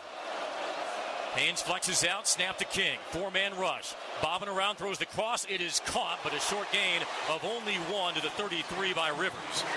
As he was detonated on by Reggie Hughes, the linebacker, 25 seconds to go, and Tech calls its final timeout. Looking for a little crosser there, but good job to sniff that out by Hughes. Now in Colorado, which is one of the, last year, one of the top man coverage teams in the nation, almost like Georgia Tech was hoping for man there, get the man loose with a crossing route underneath. There's a linebacker just sitting in the zone, able to read it, comes downhill. The right defensive play call for what was put in by Georgia Tech on offense. It'll be 2nd down and 9. So now you're out of your timeouts, and you have to be very aware with 27 seconds to go that you may have to do the fire drill to get that field goal unit on. Yeah, it is in the center of the field, and maybe that played a little bit into the play call. Aiden Burr was good from 32 earlier this half. From here, it would be a 50-yard field goal or thereabouts, as long as 51 last year versus Virginia Tech. Tied at 10, 27 seconds to go in the second quarter, as Georgia Tech shook off a very uncharacteristic start. And this team only coughed it up 10 total times last year. They were tied for 2nd in the nation in fewest turnovers committed at the end of the regular season. But 3 consecutive turnovers to begin this game, and through all of that, they may still head into halftime with the lead. We'll see first what they do on 2nd and 9. Malachi Hosley comes in. Rivers and Canyon, the receivers. They slap hands in a line. Stockton and Canyon split left. Stack receivers right. King relaxes in his stance. Plenty of time on the play clock. Gives some final instructions to Hosley. Takes a snap at the belt. Hands off Hosley. Breakthrough tackle at the 30 and ridden down at the 26-yard line. 20 seconds to go. Georgia Tech may have to clock this on 3rd down. It looks like that's what they'll do. 15 seconds to go. King over center with 11 seconds. 10.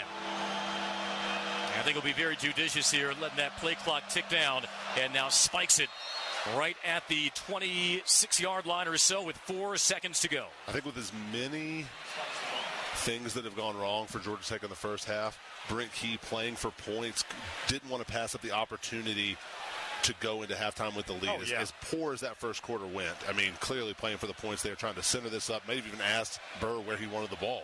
Let's round this up to a 44-yard attempt just left of center for Burr. Out of the hold of his punter, Marshall Nichols, who has still not seen any punts yet. Cocks his head, gets the snap, it's set down, booted up, plenty of leg, and good. That was a cannon shot by Burr as the final seconds tick off the first half clock. And Tech, improbably, if you joined us for the first 15 or so minutes of this game, heads into halftime with a 13-10 lead over Colorado. Well, Andy, they didn't make it easy and they didn't make it pretty, but they got a 3-point lead going into halftime for some really nice football after the first 3 possessions. So right now, the bigger question that looms in the locker room pertains to the Colorado defense, because Georgia Tech, its last 3 drives all resulted in points, and they got chunk play after chunk play on the ground, and is pacing them now to a 13-10 lead through 30 minutes here at Folsom Field in Boulder. Coming up, it's our Ramblin' Wreck halftime show. Justin Hanover anchors our coverage following this on the Georgia Tech Sports Network. It's Dari from R.S. Andrews, and people always ask, what's the R.S. in R.S. Andrews stand for? R.S. means rapid service. I know what it's like waiting for a repair guy to show up, so I made sure when you call us, we have somebody ready to jump to action. Rapid service. Your AC needs to keep working for several more weeks, so if you're hearing a clunk, clank, or smelling some stank, we're ready to help. R.S. means rapid service. Schedule at rsandrews.com. All right. It's a beautiful day for football here at the stadium, and we're just about ready for kickoff. Score 0-0. And suddenly, I'm in the mood for a Coke Zero Sugar. Real Coke taste, zero sugar. Now that's a winning combo. Yeah, crisp, refreshing. That hits the spot. When it comes to great taste, Coke Zero Sugar's always on the scoreboard. Coke Zero Sugar. Real Coke taste, zero sugar. And welcome back. We are live inside Walk-On Sports Bistro, where football season is really heating up. That's right, Jim, and fans are pouring in, ready to watch the big games. Walk-On Sports Bistro is the place to watch your favorite college and pro games with wall-to-wall sports, great food, and, of course, delicious cocktails. And nothing goes better with football than 24 ice-cold beers on tap. You can say that again. Sting 'em! And fans are going crazy. Walk-On Sports Bistro in the avenues at West Cobb and now in the Battery, Atlanta, where every day is game day. Need a great mover? Atlanta Peach Movers. There's no tree in our name. A full-service moving company referred by realtors. Local, long distance, storage, and packing. Moving soon? Call Atlanta Peach Movers. 770-441-3232. That's 770-441-3232. Or book online at atlantapeachmovers.com. Atlanta Peach Movers, proud partners of the Atlanta Realtors Association and official mover of the Atlanta brand. Stream Georgia Tech totally free on the Extra 106.3 app. Available now for Apple and Android. And listen to the Jackets anywhere.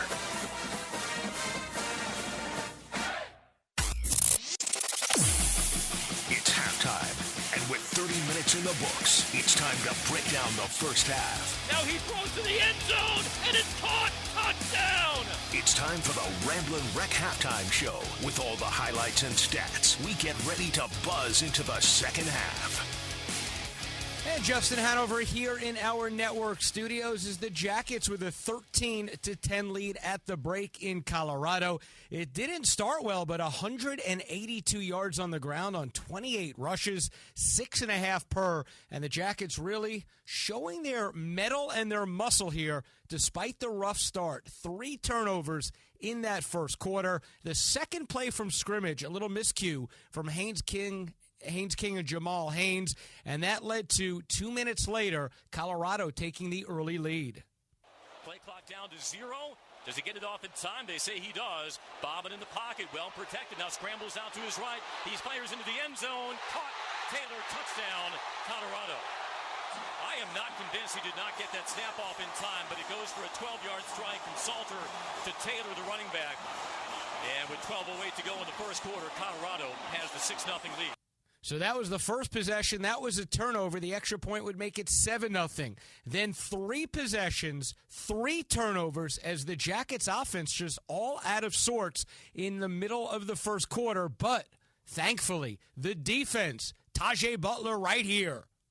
Salter, shotgun split backs. He now widens out the formation, goes with a pistol with Welch tucked behind him.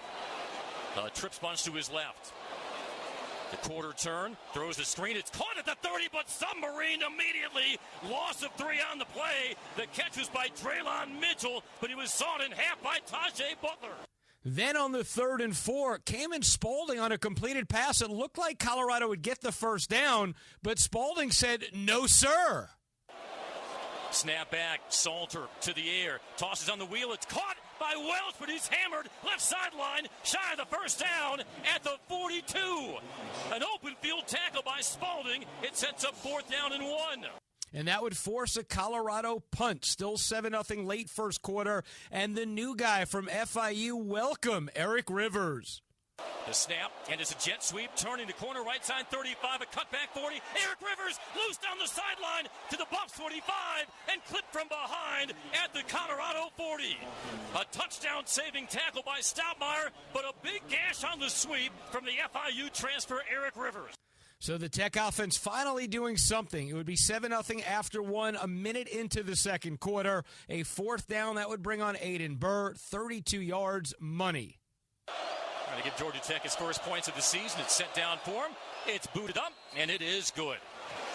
So Aiden Burr leads Georgia Tech all-time in school history in career field goal percentage success rate. Caps off a 13-play, 84-yard drive.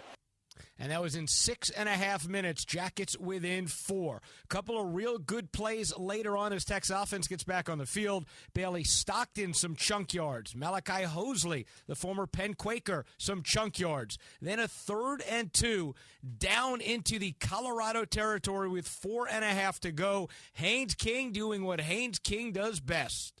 3rd and 2 from the 4. Hosley flanked at the left hip of King. Double tight end right.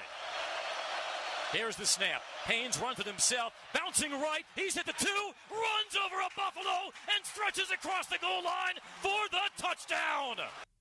So Haynes King would give the lead to Tech. The extra point good, 10-7, 10 plays, 80 yards. Colorado's kicker, Alejandro Mato, with under 2 minutes to go, would tie it up on a 42-yard field goal. But the Jackets would have one more drive. Haynes King on a 3rd and 7. A huge run for 25 down the left side would get to the Buffalo 34. And then they would milk the clock, get in field goal range, and 44 yards out, here's Aiden Burr. Let's round this up to a 44-yard attempt just left of center for Burr. Out of the hold of his punter, Marshall Nichols, who has still not seen any punts yet. Cocks his head, gets the snap, it's set down, booted up, plenty of leg, and good. That was a cannon shot by Burr as the final seconds tick off the first half clock. And Tech, improbably, if you joined us for the first 15 or so minutes of this game, heads into halftime with a 13-10 lead over Colorado. 3 turnovers early didn't matter as the Jackets do own that lead at the break. Your halftime highlights presented by Emory Healthcare, the official team healthcare provider for your Georgia Tech Yellow Jackets.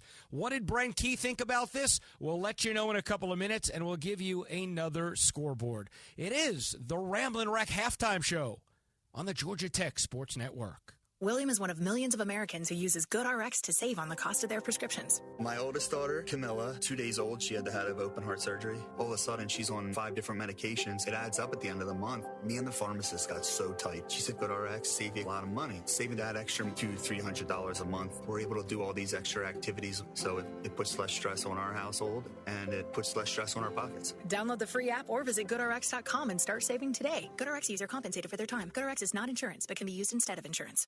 What's the best kind of money? Well, how about instant money? With Quick Win's Instant 50 promotion, you can win a progressive jackpot instantly and win $50 instantly just for playing. Now through September 14th, there will be 2,000 instant winners a week. Look for the prize alert on your ticket and listen for this sound. You're a winner! That means you won $50 on the spot. It all ends September 14th, so hurry and play Quick Win from the Georgia Lottery. Play responsibly. Hey, it's Los. We're here with Tom Mitchell, the honest car guy. Tom, I'm looking for a reliable vehicle, something for the family, but also for my daughter who's going to be driving soon. Why should I call you? The main thing is you get to see it's a full transparency sale. What I like to do is show you the whole gamut, show you everything that's out there and everything that's available. I can get any make, any year, any model. Financing. If I need to use it, what can you offer? We have some of the best banks available, and we got rates starting at 4.99 from a 23 model and above. It could be a 14 model. We still have banks that will do all the financing for you at good rates, and they're primary banks. If you have credit issues, we still have banks that can accommodate those issues as well. Friends, if you're in the market for a pre-owned car, truck, or SUV, get an honest car buy from the Honest Car Guy. You pay what we pay, plus an honest fee, and we back that up by giving you the bill of sale. That's our transparency guarantee. Call 844-SHOW-ME-1. That's 844-SHOW-ME, the number 1, or visit honestcarguy.com. Georgia Tech football here on Extra 106.3, Atlanta's only conservative talk station that doesn't really suck. Catch us every afternoon, that Kimmer Guy, live at 3 o'clock. Georgia Tech football is back on the field soon. This is the Ramblin' Wreck halftime show. Now let's go around the ACC and the rest of the college football landscape as we check the Georgia Power scoreboard. And yes, indeed. Welcome back. Justin Hanover here. Brent Keysound coming up in a moment. But first, it is that Georgia Power scoreboard where every powerful drive is presented by Georgia Power, the official energy sponsor of your Georgia Tech Yellow Jackets. Army just missed a field goal at the end. They're going to overtime with Tarleton State tied at 24. End of 3, Michigan State 23, Western Michigan nothing. Wake Forest with 10 minutes to go, clinging to a 10-9 lead over Kennesaw State. App State, after 3 quarters, up 27-3 over Charlotte. Illinois, the 12th team in the land, in the second half early on, up 31-0 over Western Illinois. Kansas, 39-7 over Wagner in the third. Auburn holding on to a 17-10 lead late in the first half. And Florida International up 28-6 over Bethune-Cookman. UNLV on a passing touchdown, a 6-0 early lead over Sam Houston. Chris Mooneyham caught up with the coach. Here are some thoughts from Brent Key. Coach, early turnovers, your defense kept you in the ball game. Yeah, we had 3 turnovers on the first 3 possessions. We moved the football. We shoot ourselves in the foot. I mean, sloppy ball. We can't do that. We see right now we're able to move the football when we're not. And the defense did. They bowed up after that first drive. They bowed up a couple times and got us into it. And the kicker kicked a couple good field goals. Your offense did get back in the ball game. Now they look pretty dominant. 175 on the ground. Yeah, well, I mean, it doesn't matter. I mean, we can't shoot ourselves in the foot. Can't make mistakes. Thanks, Coach. Appreciate Justin? that, Chris. Thank you, sir. Can't shoot yourselves in the foot, no doubt about it. The Yellow Jackets with a 13-10 lead here at the break in Colorado. Andy and Andrew coming back. Second half action moments away. It is the Ramblin' Wreck halftime show on the Georgia Tech Sports Network. Renaissance Rewards Extra is the checking account that checks all the boxes. Roadside assistance? Check. Cell phone insurance? Check. More than 400,000 local shopping discounts? Check. Up to $25 per month in ATM refunds and a great rate? Check. All in an easy-to-use mobile app. To open an account or find out more about Renaissance Rewards Extra Checking, go to renaissancebank.com or visit us at any of our more than 190 locations throughout the South. Renaissance Bank. Understanding you. Member FDIC. Equal housing lender. Hey, Yellow Jackets fans, it's college football season, and SeatGeek is the official ticket marketplace of Hail Marys and walk-on heroes. SeatGeek makes it easy to find tickets, so you can be part of all the action this season. Whether you're buying or selling tickets to Georgia Tech football games or to any other live event in Atlanta, SeatGeek is the place to do it. SeatGeek is the official ticket marketplace of Georgia Tech football. Let's go Yellow Jackets. SeatGeek. If you've been waiting for the right time to make the switch to electric, this is it. At Jim Ellis Chevrolet, limited time incentives on select EVs are here now, but only through September 30th, 2025. That means if you've had your eye on an electric car, this could be your last chance to save thousands of dollars. Whether it's the all-new Chevy Blazer EV, the powerful Silverado EV, or something in between, now's the time to plug in and move forward. Plus, at Jim Ellis Chevrolet, we make the switch easy with expert guidance, flexible financing, and a friendly team ready to help you every step of the way. Don't wait. Visit Jim Ellis Chevrolet today or head to JimEllisChevrolet.com to find out more. But hurry, these savings disappear after September 30th. Jim Ellis Chevrolet, together, let's drive. Jim Ellis, expect the Hey, it's Los. Enjoy the game and then join Tug and I every weekday morning, 6 to 10 on the Morning Extra on Extra 106.3 and the Extra 106.3 app.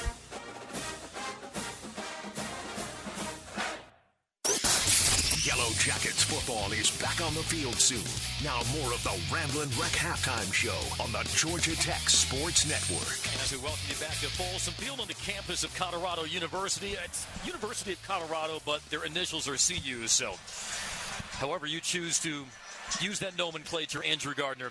We do know Georgia Tech is ahead of the Buffaloes 13-10, and Georgia Tech, like we had said, and can't be overstated, they should feel very fortunate that they're ahead at half, given how uncharacteristically this game started. But then it became very characteristic because we saw Georgia Tech really start to pound the rock, 182 rushing yards, and we'll see if they can maintain that efficiency with some adjustments that you know have to be coming from Robert Livingston and the Colorado defense. Well, they couldn't possibly have started the game any worse, right? I mean, like, here's the ball again, here's the ball again.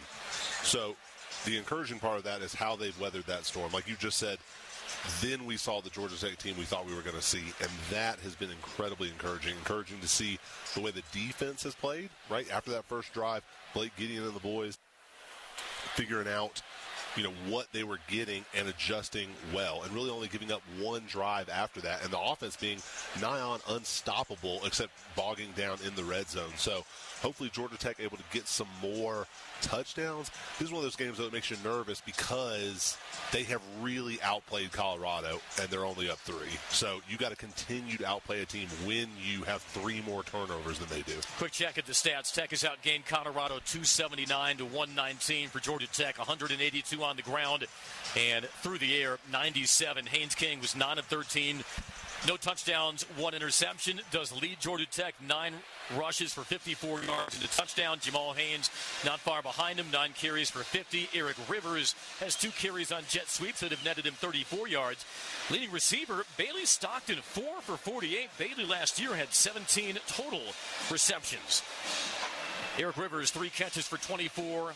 And Malachi Hosley, the Penn transfer, with 1 catch that went for a net of 24. On third down, Georgia Tech was 3 of 5. Colorado was 2 for 6. Jackets have gotten 3 TFLs. Colorado just 1. It was a sack for 2 yards, but this was a Colorado defense that last year led the Big 12 and ranked 11th nationally in sacks per game. Will be Colorado football to begin the second half as nightfall has settled in here at Folsom Field. Your Georgia Tech Yellow Jackets 13, Colorado 10. We're back after this on the Georgia Tech Sports Network.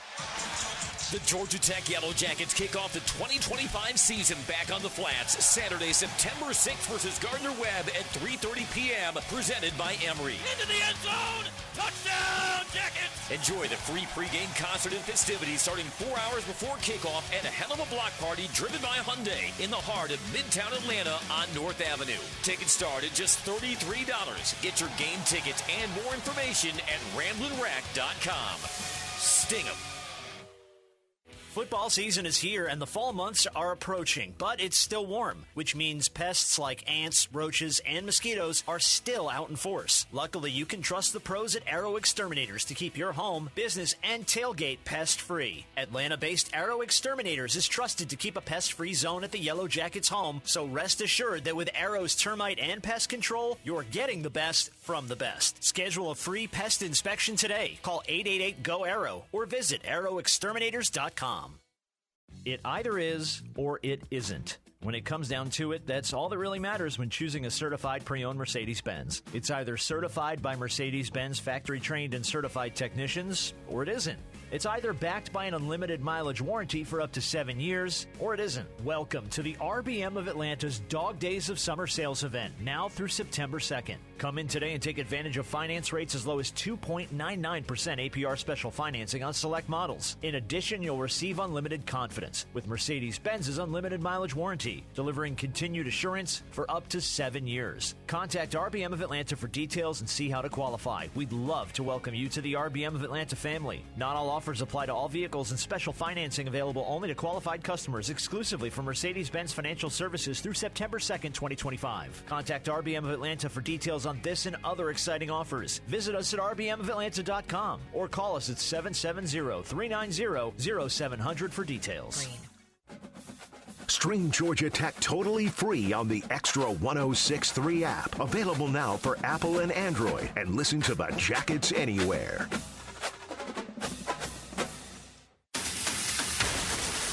This presentation of Georgia Tech football is a copywritten presentation of the Georgia Institute of Technology, Legend Sports, and Dickey Broadcasting Company. Any accounts, use, or rebroadcast of this presentation without written permission of Georgia Tech or Legend Sports is strictly prohibited.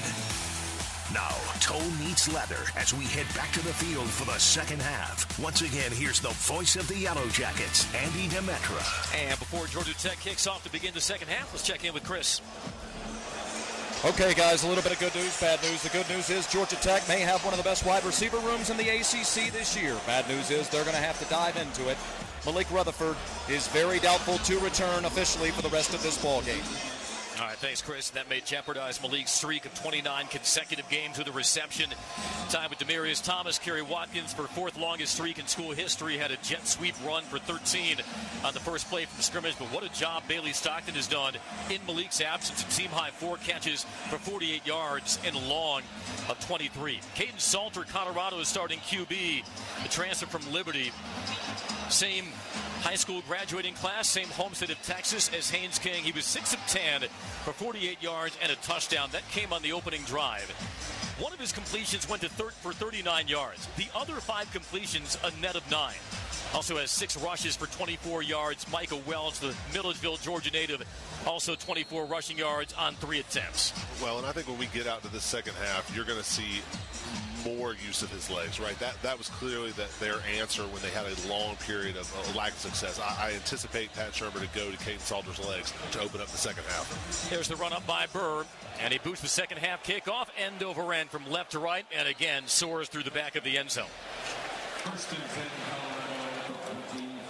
Buffaloes, in case you were wondering, had 13 carries as a team, 71 yards. Last year, last among Power 4 teams in rushing attempts per game at a hair under 27. And we'll see what adjustments Blake Gideon makes for the Georgia Tech defense. His debut game as defensive coordinator was Football Scoop's National Defensive Backs Coach of the Year last season for a college football playoff Texas team. Well, this Georgia Tech team has really dominated this football game. They've just turned it over. But because they've lessened the margin for error, they need to continue to dominate. Salter spreads it out, 3 wide right, 1 to his left. Miller, the wide receiver, in orbit motion behind him. As he holds the mesh, runs left, and it is Welch breaking through down the left sideline, 35, 40, 45, and steps out of bounds at the 47-yard line for a gain of 29. I think Brent Key was pleading for a hold on the backside of that play, but productive yards for the Buffaloes. A little off-tackle run to the left. They run their own kind of one-back power scheme, and they don't use Caden Salter's legs, but the threat of his legs holds the linebackers as he fakes to keep out the backside. I think we're going to see him use that mesh and ride that mesh a lot more. 1st and 10, left hash at Colorado's 47, trips up top on the right. 1 back, 1 offset, now left of Salter. Hands out chest high, takes the snap, and another handoff cutting right past the 50, goes Welch, and he bangs his way down to the Georgia Tech 47. That's a gain of 6. Kyle Eford has led Georgia Tech in tackles each of the last 2 years with the stop. Eford a little slow to get helped up, now propped up to his feet. Good solid tackle with him and Welch. And back out in 11 personnel, 1 tight end, 1 running back to start the second half. This is a very similar scheme from the first drive of the game from the Colorado Buffaloes. Now, Welch was 4th in the Big 12 last year in rushing yards by a true freshman. Stooped over beside Salter in front of 2nd down and 3. Hands off again, cutting left. This time the Jackets are there, and they stack him up at the 45. Maybe 2, but shy of the line to gain. And it's the UCF transfer from Buford, Georgia, Matthew Alexander, who stood him up. And left tackle Jordan Seaton was holding his hand up to the quarterback like he wanted him to not snap that ball. Kind of a miscommunication between the offensive line and the quarterback. He snaps it. Not a super effective play for them. Brings up the first 3rd out opportunity of this half for Georgia Tech. Simeon Price is now the lone setback. He's tight to the formation. Now shifts alongside Salter. 3rd and 2 from the Tech 45. 3 receivers triangled on the right hash for Salter. Here's the snap, rolls to his right, looking for an out, still looking, hit as he throws it, and it is almost intercepted down the sideline. Rifled right past the hand of Omar Daniels, but Georgia Tech smoked out that rollout. It's 4th and 2, and looks like the offense is going to stay on. Kyle Eford with a good job to affect the throwing vision of Salter, also laid the shoulder into him on the pass. Last year, Colorado was 118th in the nation in conversion percentage on 4th down, only 8 of 21. Their first 4th down opportunity tonight, needing 2 in Tech territory at the 45. Play clock's down to 9, 1 back, 1 offset, left of Salter. 2 receivers tight left. Salter waits on the snap. Couple of fake claps, play clock is down to 1, and Colorado calls time. And a flag tossed. Was that a delay of game? Yeah, I think they took the penalty instead of the timeout. Oh, so they're trying to hard count the Jackets. Yes. Wow, not a popular call here among the home fans, and the punting unit does come on. But if you're gonna punt it, you got to at least do this. I mean, especially in today's football, people go for that so often. Your chances of getting the jump in that situation are probably better than they've been in the last 100 years of football, because analytics often says go. But big stop by Georgia Tech on third down. So Graves on to punt with Derek Rivers stationed along the right hash inside his 10. 13:01 third quarter, 13-10 Tech. Snap is clean, nose of the ball down, and finesse downfield by Graves.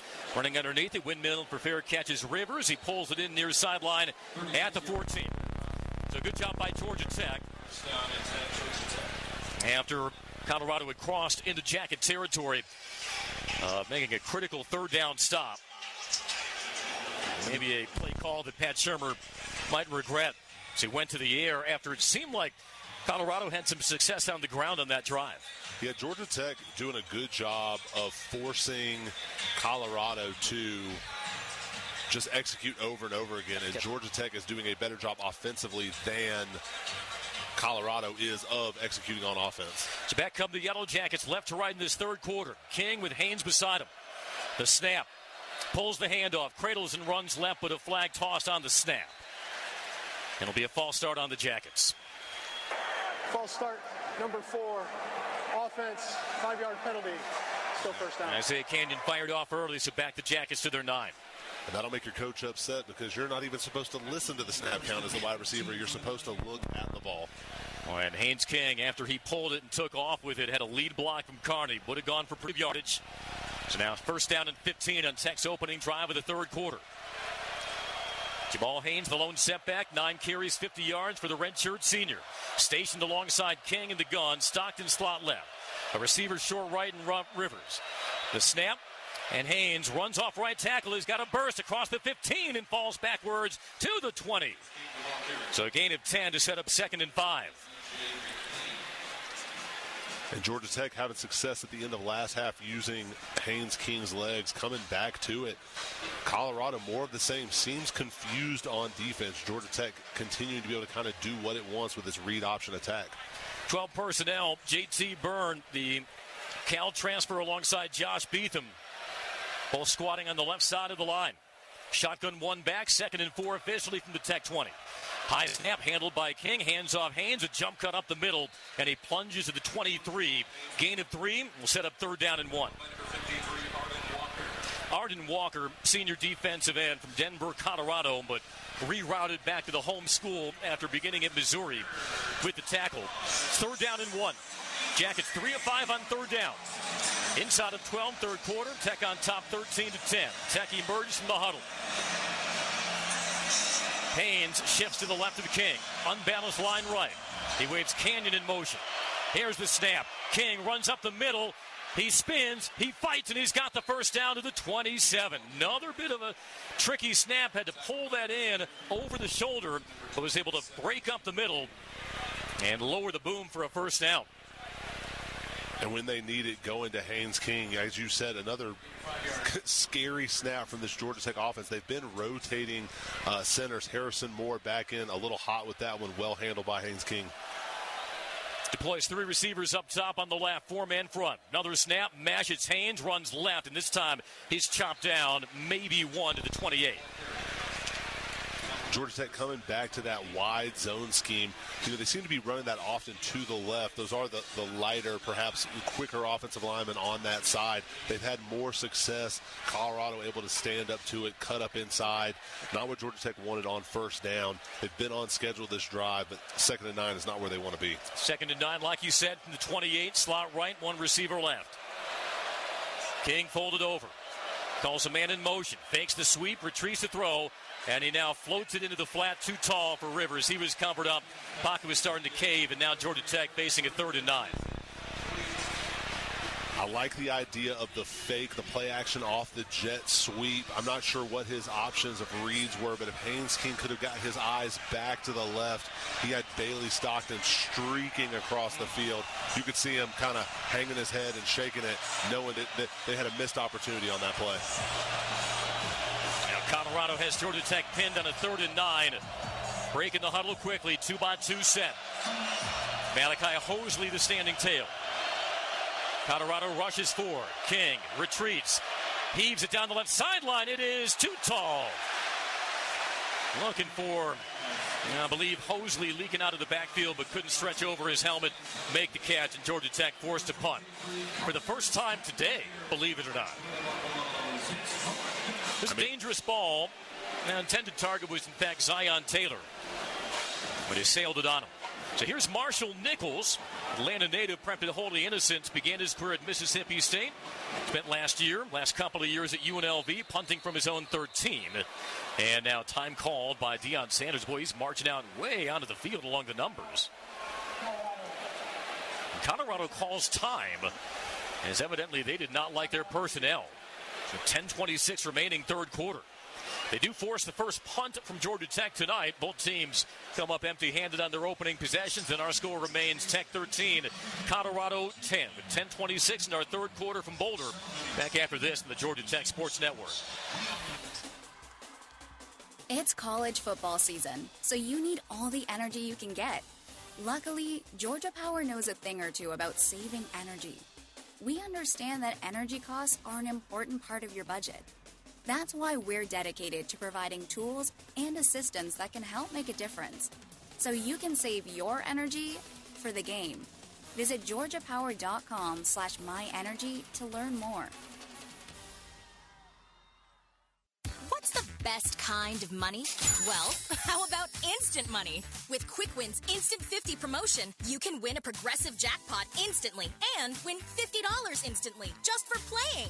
Now through September 14th, there will be 2,000 instant winners a week. Look for the prize alert on your ticket and listen for this sound. You're a winner! That means you won $50 on the spot. It all ends September 14th, so hurry and play Quick Win from the Georgia Lottery. Play responsibly. Go Jackets. Hey, it's Tug. Join me and Los every weekday morning 6 to 10 on the Morning Extra here on Extra 106.3 and the Extra 106.3 app.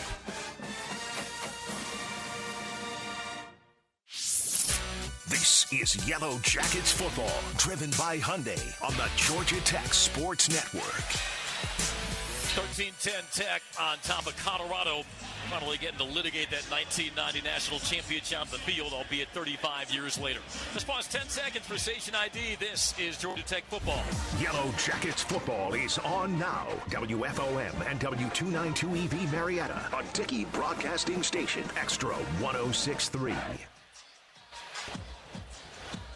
Georgia Tech's last road win versus a non-conference opponent in a season opener. 2007, Andrew Gardner versus Notre Dame.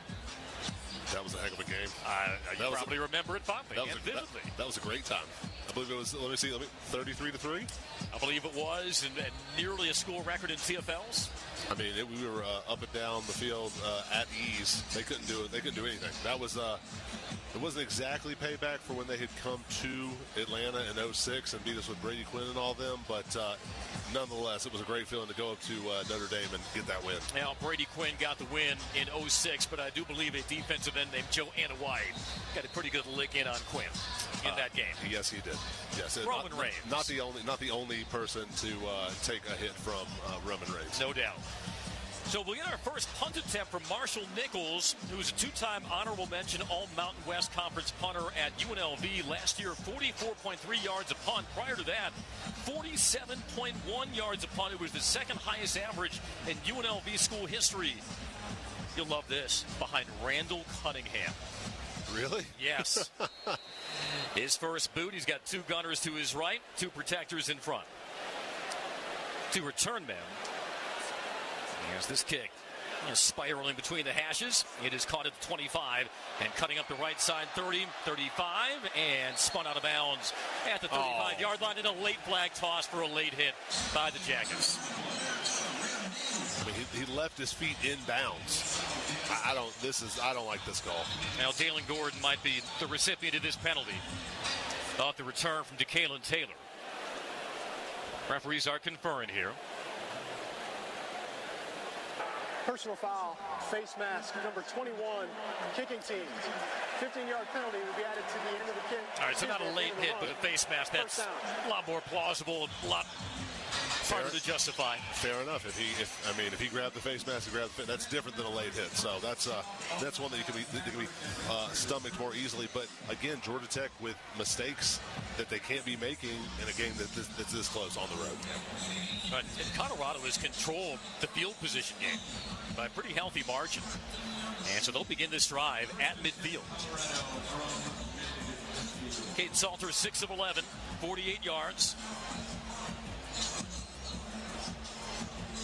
His first team All-Conference USA at Liberty 2 years ago. The most rushing touchdowns by an FBS quarterback since 2023. Number 1 on that list, Haynes King with 21. Number 2, Caden Salter, 19. He's got 6 carries for 24 yards. He motions his back to Kalen Taylor for slot alongside him in the backfield. Twins each way. Some stemming from Georgia Tech. Salter to the air.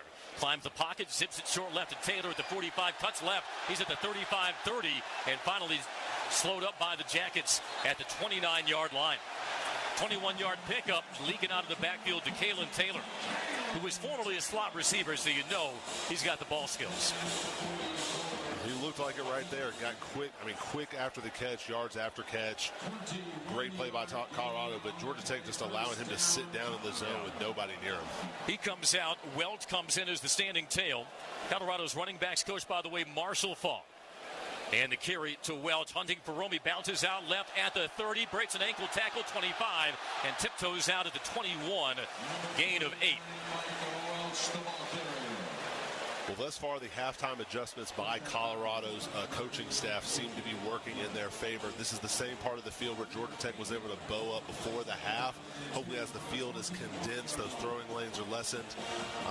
Blake Gideon and the defense able to hold tough here. Andre Fuller comes out. Braden Manley runs the defensive end spot. Tight end squats down right. And in front of the back Welch on 2nd down and 2 from the Tech 21. Now they both slide to the left. Colorado threatening in the third quarter. The snap and the give and a jump cut up the middle. Bouncing off a tackle across the 20 goes Welch for the first down to the 18. Needed 2, gain 3. And Colorado is inside the Tech red zone. Lightsey and Vandenberg combined on the stop. Colorado certainly is, and we talked in the pregame about will they just try to lean on that big offensive line and try to cover bodies up. That does appear to be the current game plan. Try to get behind them and let those running backs kind of jump cut and find holes. Welch has 62 rushing yards. He's the lone setback. Shotgun snap to Salter. Holds the mesh, rolls to his right. Stops, hesitates, breaks an ankle at the 15, cutting out to the 10, and driven out of bounds, and now another flag tossed for a late hit. Now he olayed a defender on the edge, and now Georgia Tech compounding matters with a penalty on what appears to be a late hit. 8:21, third quarter, penalty flag helped out Colorado's field position. It'll only improve it here to a 1st and goal. The Buffs trailing 13-10. That play was really well played by Braden Manley at defensive end. After the play is over, personal foul, late hit out of bounds, number 44.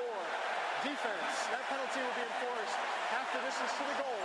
First down. So Kyle Eford called for the personal foul. They'll move it up right hash to the Georgia Tech 5.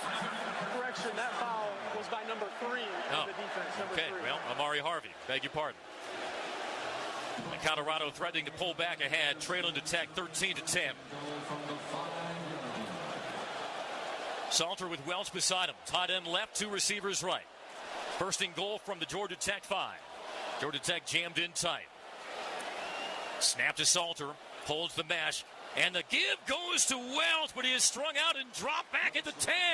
Loss of 5 on the play. It was Akilo Stone. Welcome back, Akilo, wearing white and gold. He drops him for a loss. Georgia Tech bringing more players up to the line of scrimmage with the field, with the red zone, compressing the amount of space, the way that Colorado is trying to attack, trying to fill up all those gaps. Well done by Kilo Stone. That time gives it on the mesh. I anticipate here in the next couple plays that same action with Kalen Salter pulling it and either trying to run it or a run pass option on the edge. Stone did a good job coming underneath his block. Once again lines up Welch beside him. On 2nd and goal, the mesh to give Welch, hunting for room up the middle, and he drives ahead to the 5. I think that's Simeon Price. Tackle by Eford sets up 3rd and goal as the clock ticks. 7:20, third quarter, and Tech on top 13-10. Salter 7 of 12 for 69 yards and a touchdown. They bring on Hakeem Williams, the Florida State transfer. It'll be the slot on the right.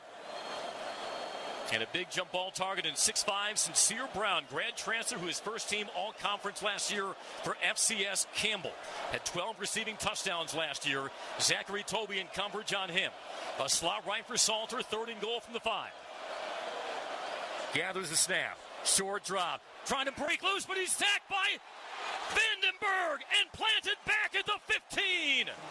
Jordan Vandenberg ramming his way through and sacking Salter on 3rd and goal. What a huge play by your redshirt senior leader up front. When you needed a play on 3rd and goal, Jordan Vandenberg just beats his man one-on-one on a straight drop back. Just a smooth inside, what you call a rip, like a slap rip move, just too big and too strong for the right guard.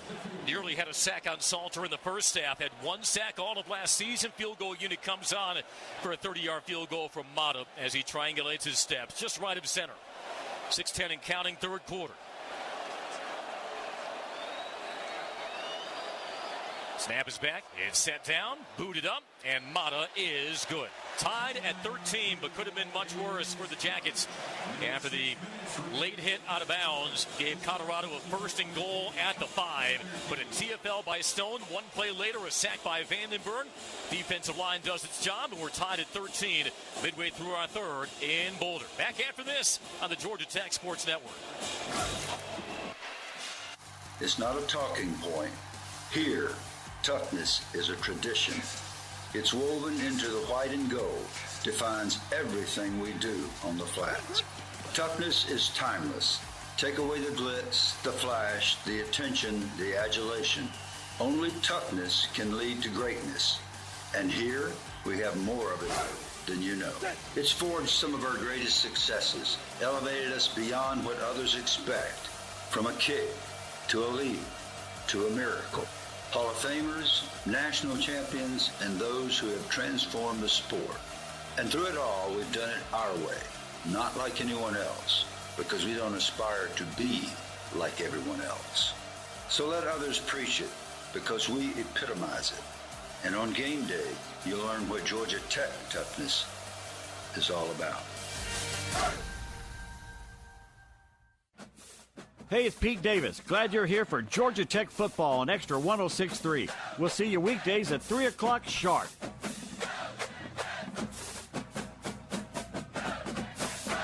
The field is buzzing. Now more Georgia Tech football, driven by Hyundai on the Georgia Tech Sports Network. Georgia Tech football is brought to you by Georgia Power, proud partner of Georgia Tech Athletics. 8-play, 39-yard Colorado drive. Took up 4:15 of clock. The second field goal of the night by Alejandro Mata from 29 yards. Ties us up at 13 with 6 even to go in the 3rd quarter. Folsom Field in Boulder.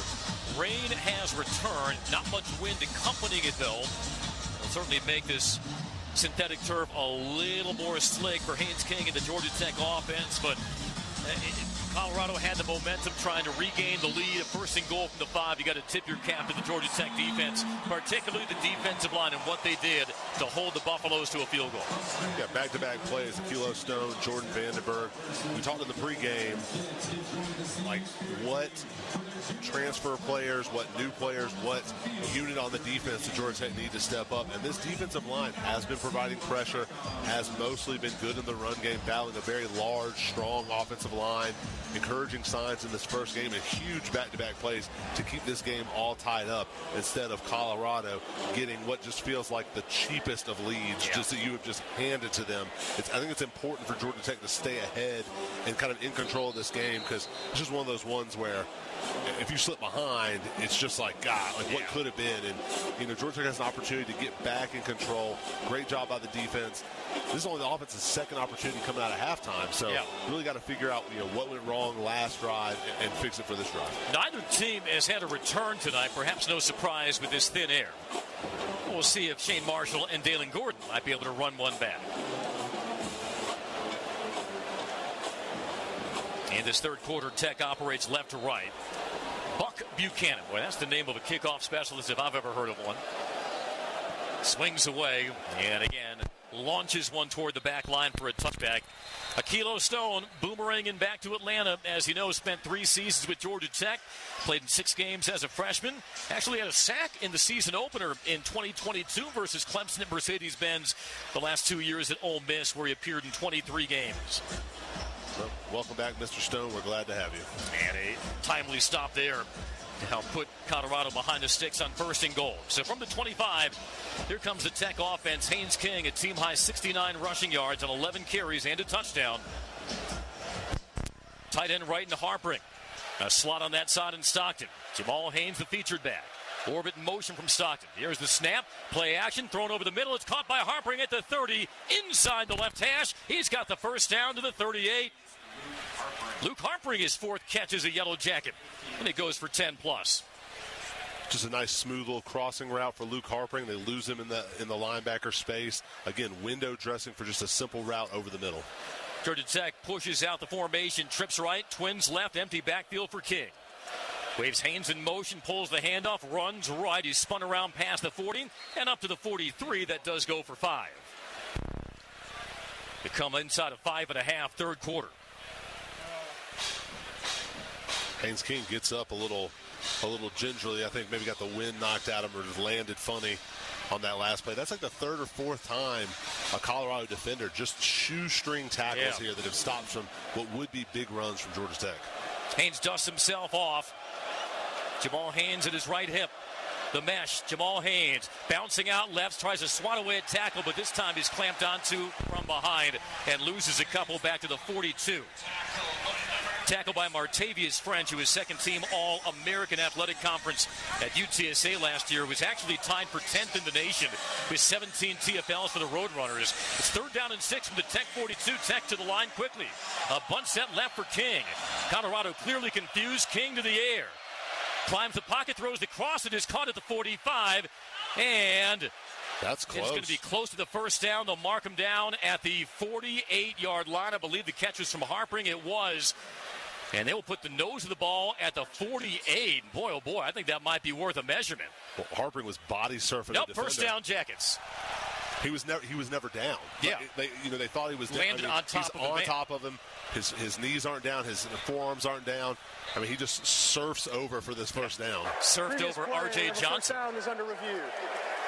All right, so they'll review the spot with 4:03 in the third quarter, tied at 13. Luke Harpring, true sophomore, part of that very deep tight ends room under the direction of Nathan Brock, who is named one of college football's top 30 coaches under 30 earlier in the preseason. They may stretch the chains out here. We'll see, but a timeout first, and we'll take it with them. Georgia Tech 13, Colorado 13. We're back after this on the Georgia Tech Sports Network.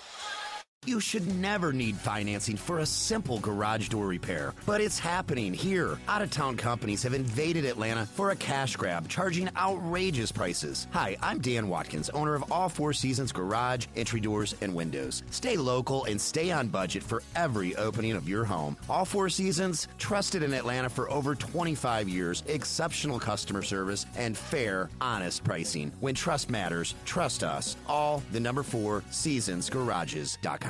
Hey, this is John Flading from ATL Turfco. We're a family-owned and operated independent local company here in the Atlanta area. We've been in business for over 15 years. We install several different types of artificial grass. One is landscape, which looks like real grass for your lawn. The next one is pet turf. Pet turf is a little bit shorter than landscape, and it's more durable. And the other one is putting greens. If you can dream it, we can build it. Just go to atlturfco.com to schedule an appointment. Stream Georgia Tech totally free on the Extra 106.3 app. Available now for Apple and Android. And listen to the Jackets anywhere. The Jackets are on the field. It's Georgia Tech football on the Georgia Tech Sports Network. Reviewing up top the spot on that last completion from King to Luke Harpring. Went for 6 yards on the field. Was ruled a first down at the Georgia Tech 48. We await the final verdict with 4:03 remaining third quarter, and Tech and Colorado knotted at 13. Passionate fans and an ice-cold Coca-Cola. Now that's a winning combo. Fan work is thirsty work. Enjoy a Coca-Cola. So we send it down to the sidelines, and Chris Mooneyham. The runner's left knee was down at the 47.5-yard line. It'll be 4th down.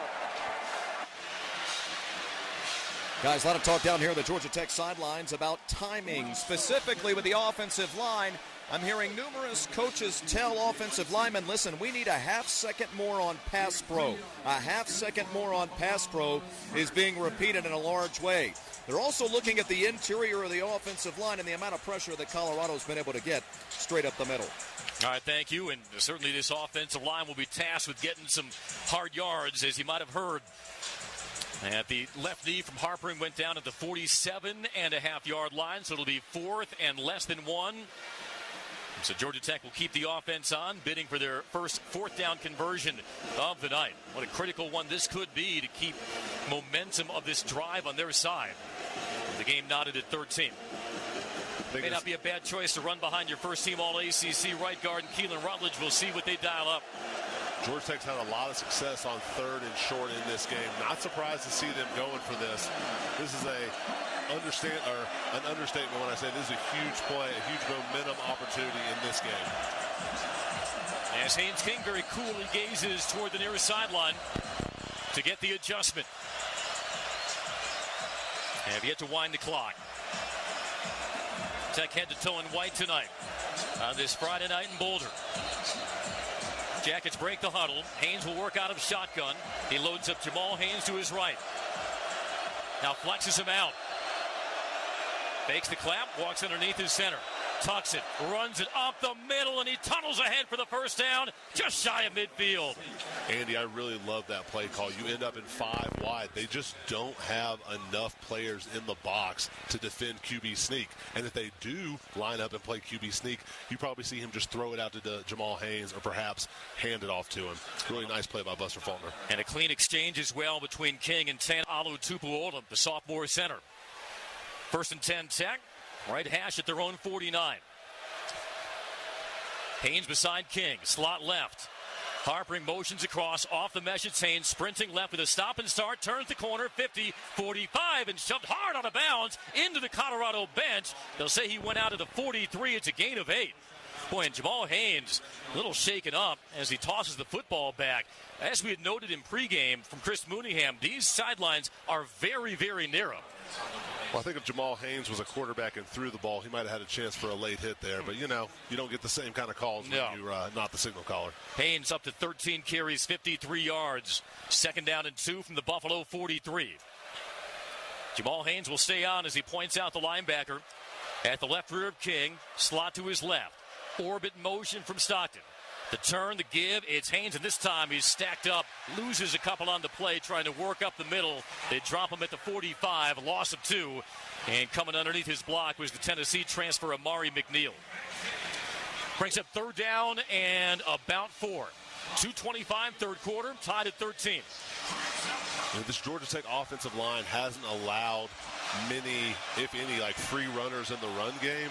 That time allows the defensive lineman to a little miscommunication up front and split through. Pistol with J.T. Byrne, the back behind King.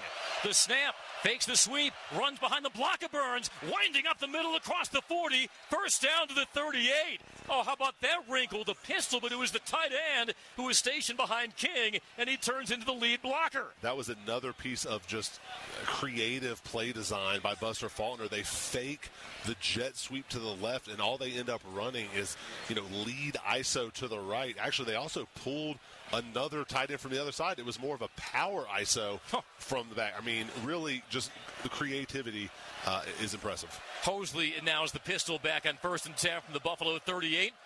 Hands off to him, curving around the right side. Simon sits a man at the 30 and wrestled down at the 30-yard line. That's a tough run of 8 by Malachi Hosley. It took all 340 pounds of the senior D-tackle Anquin Barnes to drop him. Goes officially for a gain of 9. And Georgia Tech has run this wide zone scheme. You've seen it more to the left in this game. First time I remember them running it to the right. Successful for 9 yards on 1st down. Really keeping the defense off balance. They can't just play one type of run scheme. Malachi Hosley, 7 carries for 35 yards. At the right rear of King on 2nd and 1. Gets the handoff, bursts up the middle, 25, runs through a tackle, 20, and falls down at the 18-yard line. That is a grown man from the Ivy. A gain of 11. and Tech is inside the Colorado red zone with 43 seconds in the third quarter. Said I'm going to run outside, I'm going to run inside. Just rumbling, bumbling, stumbling out of the Georgia Tech running backs. It's really a thing of beauty to watch them execute this offense. He led the Ivy League last year at 6.2 yards a carry. He will stay on as the lone back beside King. Tight ends bracket the line. 1st and 10 from the Colorado 18. Motion behind King from Rivers. The mesh, and it's King. Calls his own number. Cuts back at the 15. 10-5. Dashing into the end zone. Touchdown, Haynes King. Sleight of hand by the senior. His second rushing touchdown of the night. And Tech leads 19-13. 14 seconds left in the third quarter. And a beautiful block by Josh Beetham to spring King. Patient running, just cuts back underneath that block. You know, the things that are easy to take for granted, his ability to just execute the fakes, execute the ball handling, just frees him up. What a great answer drive from Haynes King, Buster Faulkner in this Georgia Tech offense. 11-play, 75-yard drive. Low snap, it settled down, kicked up, and the extra point good by Burr. Haynes King, 17 yards with a house call in Boulder. He's got 99 rushing yards, a pair of rushing scores on the day. And in the final seconds of this third quarter, Tech has the 20-13 lead. An 11-play, 75-yard drive, 5:46 off the third quarter clock. Well, Andy, this warms my old offensive line heart when I'm watching here. I mean, the execution of multiple types of run schemes. I mean, it's easy for me to say. I mean, obviously you run more than one play. What offensive line doesn't? But inside zone ain't the same animal as inside zone. Or inside's not the same as outside. That's not the same as gap scheme. And the mix and match of it and the willingness of everybody on the field to do their part blocking, watching essentially 6 to 7 different players play the fullback role on multiple types of runs. It's really an awesome kind of selfless type of offensive football that I enjoy watching. Kickoff unit back on. Aiden Burr. Perfect on touchback so far. And he drills it away from left to right. Another good one, arcing towards the back line of the end zone. Good note here from our statistician and spotter, Adam Prather. All 4 of Georgia Tech's scoring drives, 2 touchdowns, 2 field goals. 70-plus yards. Well, let's just do it the hard way then. Right. Now, Georgia Tech has outgained Colorado 373-1, 83. You think about the swing where Colorado had a 1st and goal from the 5 on his previous drive, had to settle for the field goal. Georgia Tech marches 11 plays, 75 yards in response to pull back ahead. Salter has 69 passing yards and 26 rushing yards. Atkins, the tight end, squats down off the shoulder of the right tackle, Larry Johnson, the 3rd. Running back crabs out. Salter, a straight drop, pressured off the edge, throws the slant, caught left side 30, 35, and helicopter down at the 41 is Draylon Miller for a gain of 16. That looked like a breakdown in coverage, just some confusion by that Georgia Tech secondary. Georgia Tech brought pressure off the right side, almost got there, but I mean, the wide receiver for Colorado allowed to just run free. Very similar to the first play from last drive. I think perhaps maybe a little, just some confusion in the secondary on that back end by Georgia Tech. Final play of the third quarter. The tackle was from Savion Riley, the transfer safety, whose season high last season was 7 tackles. Also at a TFL in the opener versus North Dakota State. The team he played for him, Colorado, and it was here at Folsom Field. Registers his first tackle as a Jacket. On to the 4th we go from Boulder. Georgia Tech 20, Colorado 13. We are back after this in the Georgia Tech Sports Network. It's college football season, so you need all the energy you can get. Luckily, Georgia Power knows a thing or two about saving energy. We understand that energy costs are an important part of your budget. That's why we're dedicated to providing tools and assistance that can help make a difference, so you can save your energy for the game. Visit georgiapower.com/myenergy to learn more.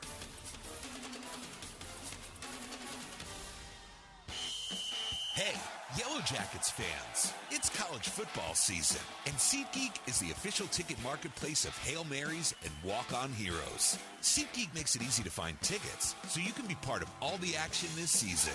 Whether you're buying or selling tickets to Georgia Tech football games or to any other live event in Atlanta, SeatGeek is the place to do it. SeatGeek is the official ticket marketplace of Georgia Tech football. Let's go Yellow Jackets. SeatGeek. Go Jackets! Hey, it's Los. Join Tug and I every weekday morning, 6 to 10 on the Morning Extra, right here on Extra 106.3 and the Extra 106.3 app.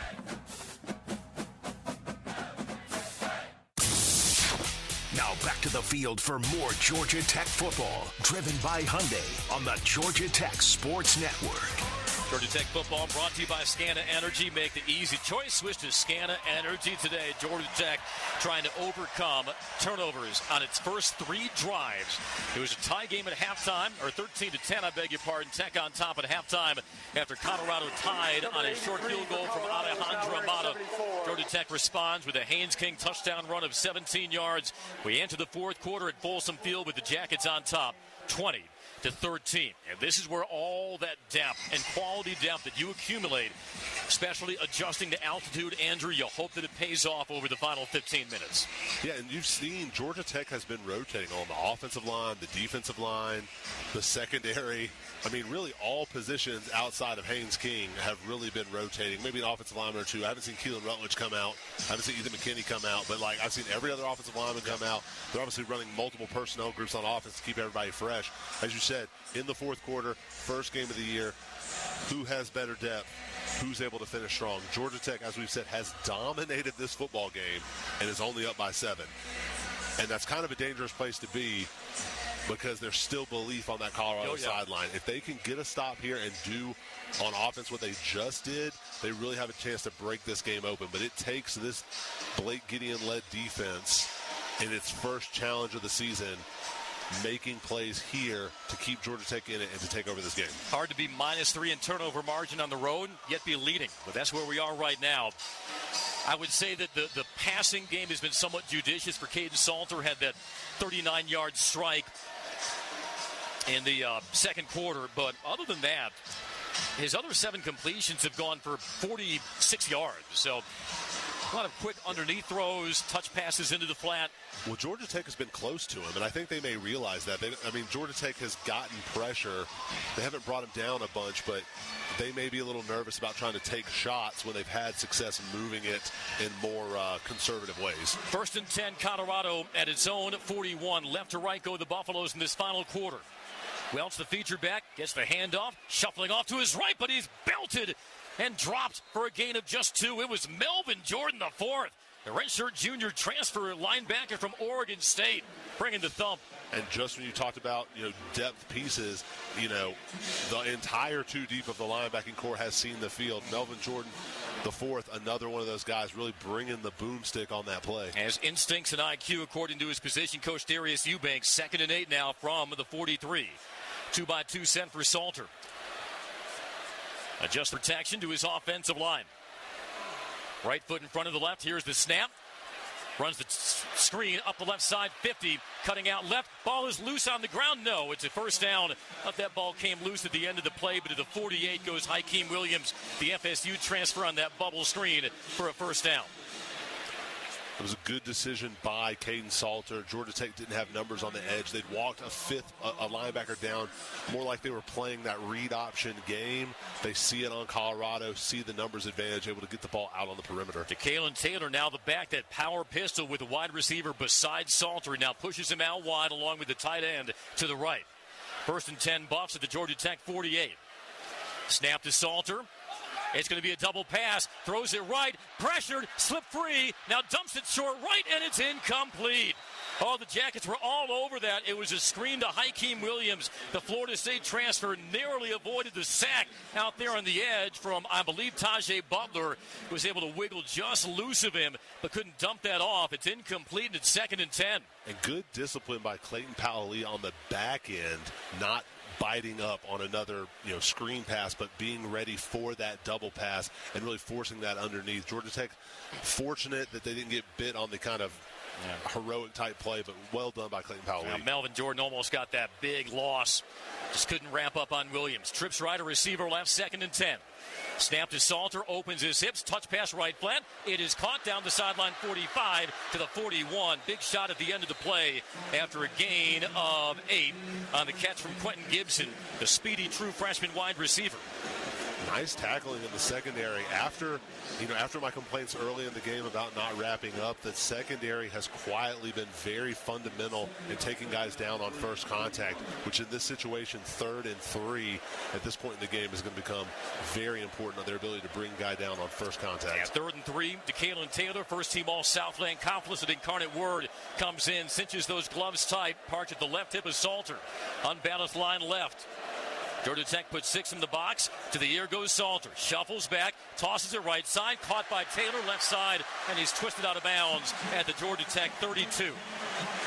Came in Spalding with the tackle, but a nice backpedaling throw by Salter, and a Yellow Jacket shaken up at the end of the play, and that's Jordan Vandenberg clutching what appears to be his right hamstring. And Georgia Tech, you could see creeping up to the line. Looked like Colorado got them in man, kind of went against tendency, decided to throw the ball in that situation. That's a tough draw for Kamen Spalding there. The guy out of the backfield, he pushes it vertical like he's going to take him vertical. You have to respect that. You can't get beat over the top. Gives him enough space to get free to the sideline. A couple times tonight, Colorado just kind of had the right play at the right time. That was one of those situations. DeKalen Taylor has given Colorado a spark. He was a slot receiver originally in his college career. They list him as a running back, but he's got a team-high 3 catches for 38 yards and a touchdown. He's leaking out of the backfield on that out route. Vandenberg comes out. Jason Moore takes his spot at 1D tackle. Akilo Stone the other. 1st and 10 Colorado at the Georgia Tech 32 as the clock winds at 12:33 fourth quarter. Tech leading 20-13. Welch back in as the pistol back behind Salter. Slot left to receiver right. Georgia Tech coiled on the line. Jet sweep motion. And Salter pushes it out left flat to Atkins. Curves up the left sideline. He's knifed down at the 24-yard line, a gain of 8. The Division II tight end transfer, Zach Atkins from Northwest Missouri State. And after using Atkins as a lead blocker so often on that zone read game as a lead blocker for Salter, they finally drop it to him. Now it puts something in the mind of the linebackers. You got to respect that he may catch the ball in that situation as well. 2nd and 2, shotgun one back from the 24, the Jackets. It's an inside handoff. Welch slips one tackle and ridden down. That'll be shy of the first down, though, to the 23. Tackle by Akilo Stone, just a gain of 1, and it's 3rd and 1. This Georgia Tech defensive line playing that play well. Oh, they line up quick. Georgia Tech has to get organized. Salter crouching low. Tries to sneak it, tries to stretch, gets a push from the back from Taylor. This is close. It is going to be close. I don't know with that far side official coming in because they need to reach the hash of the 22. We'll certainly get our answer as they unpile the bodies.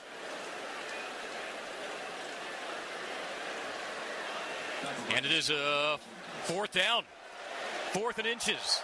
Ruling on the field as the runner short of the line to gain. It's 4th down. Wow. 11:03 to go. 2013 Tech, 4th down for Colorado. They tried to run the QB sneak. Will they do that again with Salter? Or do something tricky here. Unbalanced line to the right. Georgia Tech bunched in tight. They're thinking about it. Salter once again crouches under center. Takes the snap. Oh, he's stacked up by the Jackets. Does he fall forward, though? He does. Man. He was stood up initially, but on that second effort was able to lunge between center and left guard. Should be just enough for the first down, but at Georgia Tech, ever give their all to try to stone him. They had him stopped, and he was able to spin out of it and just keep his feet moving. Oh. Yep, that's all it was. Melvin Jordan was there. Just couldn't bring him down. So 1st and 10 Colorado at the Georgia Tech 22. Still 2013 Tech. Taylor, the featured back, 2 receivers and a tight end right. Miller lassos in motion behind Salter, takes the snap, fakes the toss, drifting back, throws the wheel route to the left side. It is almost intercepted, but a flag is thrown. Looking on the backside wheel for DeKalen Taylor. I thought that ball was tipped. It was off the hands of Kamen Spalding, but we might have a pass interference on the Jackets. Somebody was face guarding on Taylor. There is no foul. And there is none. Defensive pass interference. The ball was tipped by the defense. Great eyes, Andy. Great deflection. Spalding couldn't make that over-the-shoulder catch. It erased what could have been a defensive pass interference on Omar Daniels, and it's 2nd and 10. Critical deflection. Not sure who got the hand on it.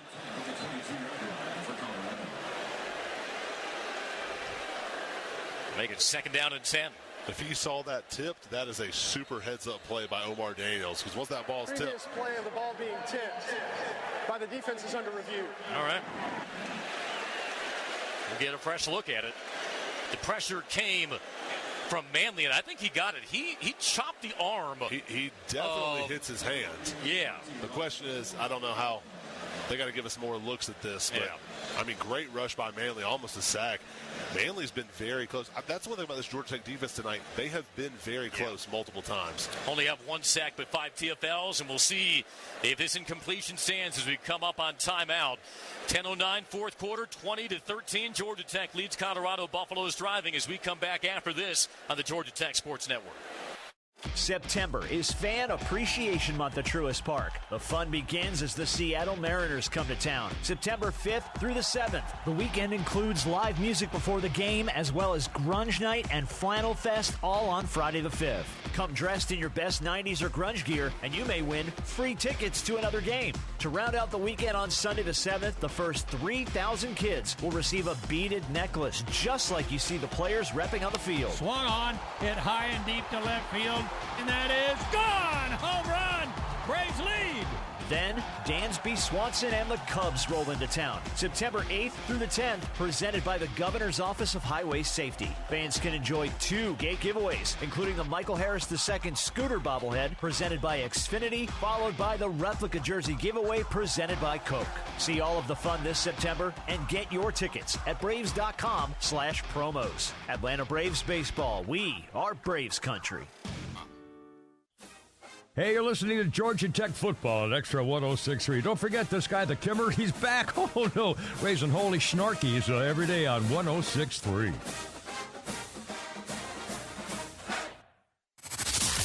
The Ramblin' Wreck keeps trucking along. It's Georgia Tech football on the Georgia Tech Sports Network. Now, we all held our breath, but the call is upheld. Incompletion, and Braden Manley, the Mercer transfer on that speed rush from the blind side of Salter, was able to get a hand on the throw. It didn't wobble out of his hands, but sometimes you hit the wrist, you don't actually get your hand as the defender on the football. But evidently there was enough contact with Manley on the ball to wipe out the pass interference penalty. So 2nd down and 10 for Colorado from the Georgia Tech 22. 10:09 remaining in this ball game. And the Jackets on top 20-13. Braden Manley, they were very intrigued about him. Junior from Vanceboro, North Carolina, from Mercer, where he was SoCon Defensive Player of the Year. I think these numbers will get it done for Defensive Player of the Year. 18 TFLs, 9.5 sacks, 10 QB hurries for Manley at Mercer. And Manley has made some nice plays today. Now, he got shook in space by Caden Salter, but honestly, his foot slipped on top of it. He played it so well, and there's been several plays like that, but there's encouraging signs from some of these defensive linemen, Manley in particular.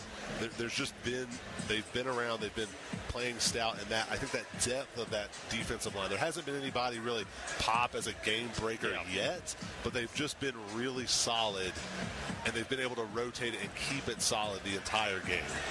So back to work goes the Buffaloes offense. Caden Salter is 11 of 17 for 111 yards. Haynes King right now, 11 of 17, 115 yards. For 2 guys who are both ballyhooed Texas high school quarterbacks. A back at his right, rear and Price, who now slides to his left. Georgia Tech stems. A play fake, thrown left flat to Atkins, the tight end. Sutter steps up the sideline and shoved out at the 12. That'll be enough for a 1st down. 2nd time they've just flipped it off to the tight end. And he just got lost. I mean, nobody really had him. I mean, he didn't have a walk into the end zone, but no one had him in coverage. It's as if Pat Shermer has seen something in terms of coverage of him getting lost, or through all the times of having him go back, like Georgia Tech's not respecting him as a receiver in that formation.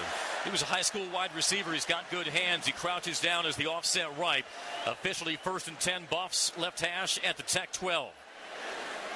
Price at bent waist beside Salter, who retreats to throw, wanting a jump ball, dancing around, now darting away, float to the right flat, Price wide open, pass was overthrown, and off his hands, incomplete. Had he finessed that, it would have been a walk-in touchdown for Price, but he couldn't hang on. And that was a mistake by Salter. Well, sometimes it's better to be lucky than good, Andy, and Georgia Tech got lucky on that one. Simeon Price would have had a walk-in if this ball isn't thrown, or if this ball is thrown properly instead of being too strong. Twice in the flats, back-to-back plays, Georgia Tech has been susceptible. Got to be mindful of that. Slot left on the short side, one receiver right. 2nd and 10 from the 12. Salter the snap, the quarter turn. Hands off and belting his way down the right side to the 7. Goes Simeon Price. Goes for a gain of 6. Not a goal-to-go situation. E.J. Lightsey on the tackle. Nice tackle by Lightsey. Like we said, no yards after contact. Running back down on first contact. And that's what needs to happen in this part of the field. Georgia Tech pushed them into another 4th down. Force a decision by Colorado. They've been strong thus far in the game. Can they do it again? Inside of 9 minutes to go. 3rd and 5 from the Tech 7. 2013 Jackets. Salter with a staggered stance. Trips left, a receiver tight right. A 4-man rush for Tech. Salter ranges back, wanting a crossing pattern. Crow hopping around. He steps up, runs to the 5, dives to the end zone, and he is down at the half-yard line. He'll get the first down, but not the touchdown. So work to be done, but with 8:27 to go, Colorado is threatening to tie this game up. The runner was short of the goal line. He was down. First down inside the 1-yard line. Now, had enough protection and then just burst up the middle. He'll crouch under center now on 1st and goal from the half-yard line.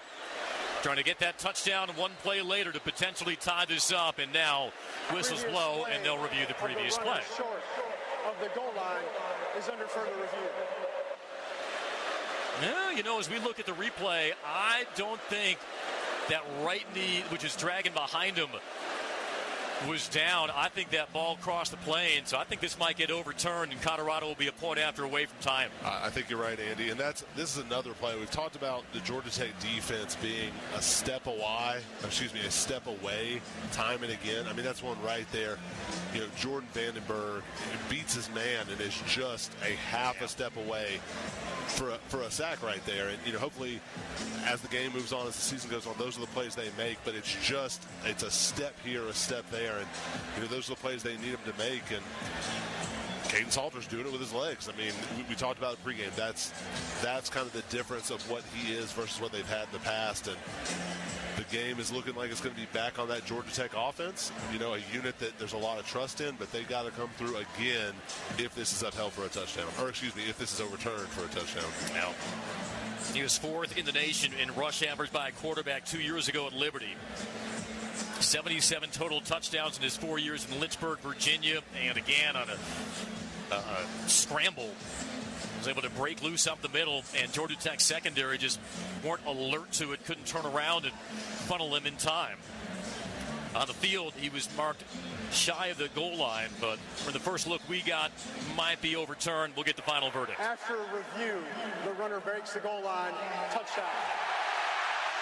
So 20-19 with 8:04 remaining. Impressive response by the Buffaloes. That's a 15-play drive, capped off by Salter's scrambling run of 6 yards for the score.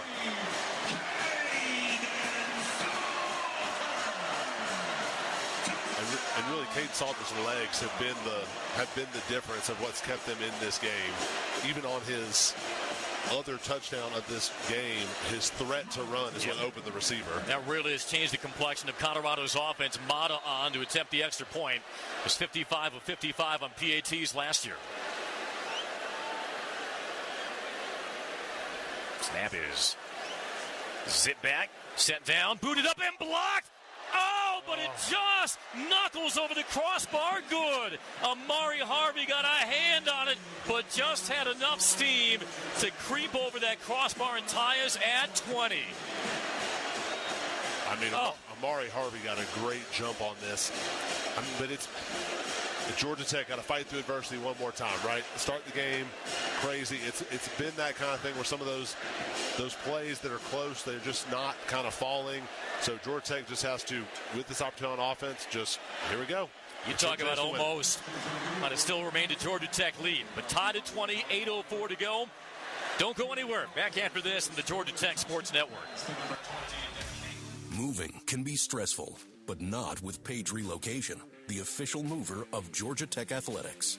Whether you're heading off campus, across Georgia, or across the country, our team makes it simple and done right. Page Relocation. From the flats to anywhere, your simplest move ever. Visit pagerelocation.com to get your free quote today and see why Georgia Tech athletics moves with Page. Oh, hey. Hey, thanks for meeting me here. It's just, you're my only lawyer friend, and I need your professional opinion. You see that brand new Hyundai Tucson out there? That's all I paid for it. Let me get back to you on that. Deal's so right, it almost feels wrong. At the Hyundai Getaway Sales Event. Lease a Hyundai Tucson for $259 a month, or get 2.99% APR, or $1,750 bonus cash. Hyundai is a proud partner of Georgia Tech Athletics. Offers end September 2nd. Call 813-867-0006 for complete offer details. Stream Georgia Tech totally free on the Extra 106.3 app. Available now for Apple and Android. And listen to the Jackets anywhere. From every huge touchdown to every epic stop, it's Georgia Tech football, driven by Hyundai on the Georgia Tech Sports Network. Buffaloes respond with a 15-play, 75-yard drive, 6:49 off the clock. Caden Salter on a 3rd and 5 from the 7, able to wind his way through the pocket for a score. And with the extra point, we're back tied at 20. 8:04 remaining. Georgia Tech's last three scoring drives, I should say, have gone 13 plays, 11 plays, and 10 plays. 8:04 to go. 3 timeouts remaining. A scenario very reminiscent, I would say, Andrew, of the ending in Dublin in last year's season opener. We'll see if Georgia Tech can orchestrate another methodical drive. Colorado has 2 timeouts, but it is coming down, as we probably presumed, to the wire here in Boulder. Well, you have an opportunity with the unit that you believed in coming into the season was going to be the strength of your team. An offensive unit that has been able to move the ball, not exactly at will, but they've been able to run the football effectively up and down the field. And here you go. You got a chance to go win this game one more time, eat up the clock, put a touchdown up, put the pressure back on Colorado. Heck, like you said, maybe eat up 8 minutes and just have the game-winning score right here. Georgia Tech has only had 2 second-half drives. 6 plays on their opening series, had to punt, and an 11-play scoring drive on the next one. If you're a kick returner in this game, you have been a statue. As Blake Buchanan for the Buffaloes, Aiden Burr for the Jackets, both perfect on touchbacks. As Buchanan drops the arm, drills this away, end over end. Not as much speed on this one or distance, but it still bounces halfway deep in the end zone for the touchback. Well, very important for Georgia Tech to stay on schedule. Haynes King, 115 passing yards, 99 rushing yards, including that 17-yard dash to the house to cap off Georgia Tech's last drive.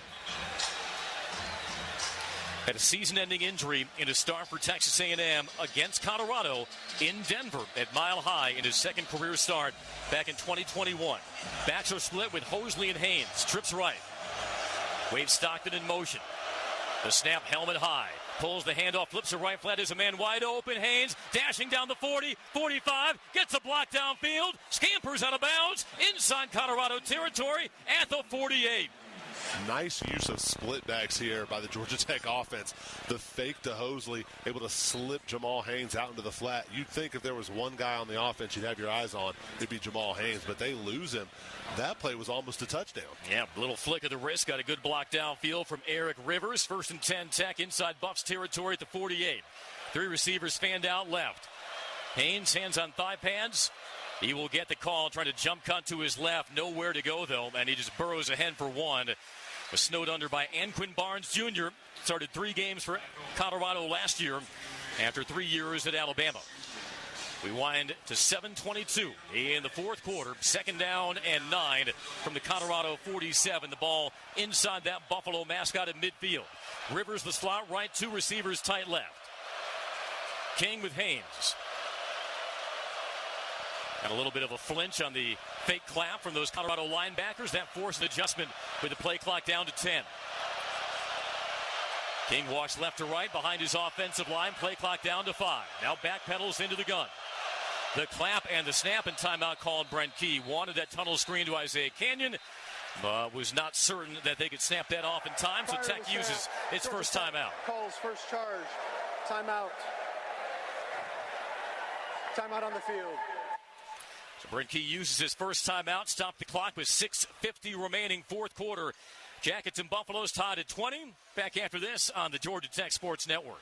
Renaissance Rewards Extra is the checking account that checks all the boxes. Roadside assistance? Check. Cell phone insurance? Check. More than 400,000 local shopping discounts? Check. Up to $25 per month in ATM refunds and a great rate? Check. All in an easy-to-use mobile app. To open an account or find out more about Renaissance Rewards Extra Checking, go to renaissancebank.com or visit us at any of our more than 190 locations throughout the South. Renaissance Bank.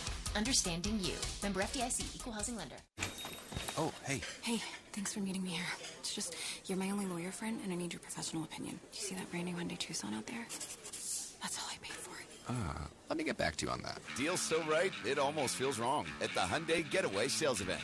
Lease a Hyundai Tucson for $259 a month, or get 2.99% APR or $17.50 bonus cash. Hyundai is a proud partner of Georgia Tech Athletics. Offers end September 2nd. Call 813-867-0006 for complete offer details. Hey, it's Pete Davis. Glad you're here for Georgia Tech football on Extra 106.3. We'll see you weekdays at 3 o'clock sharp.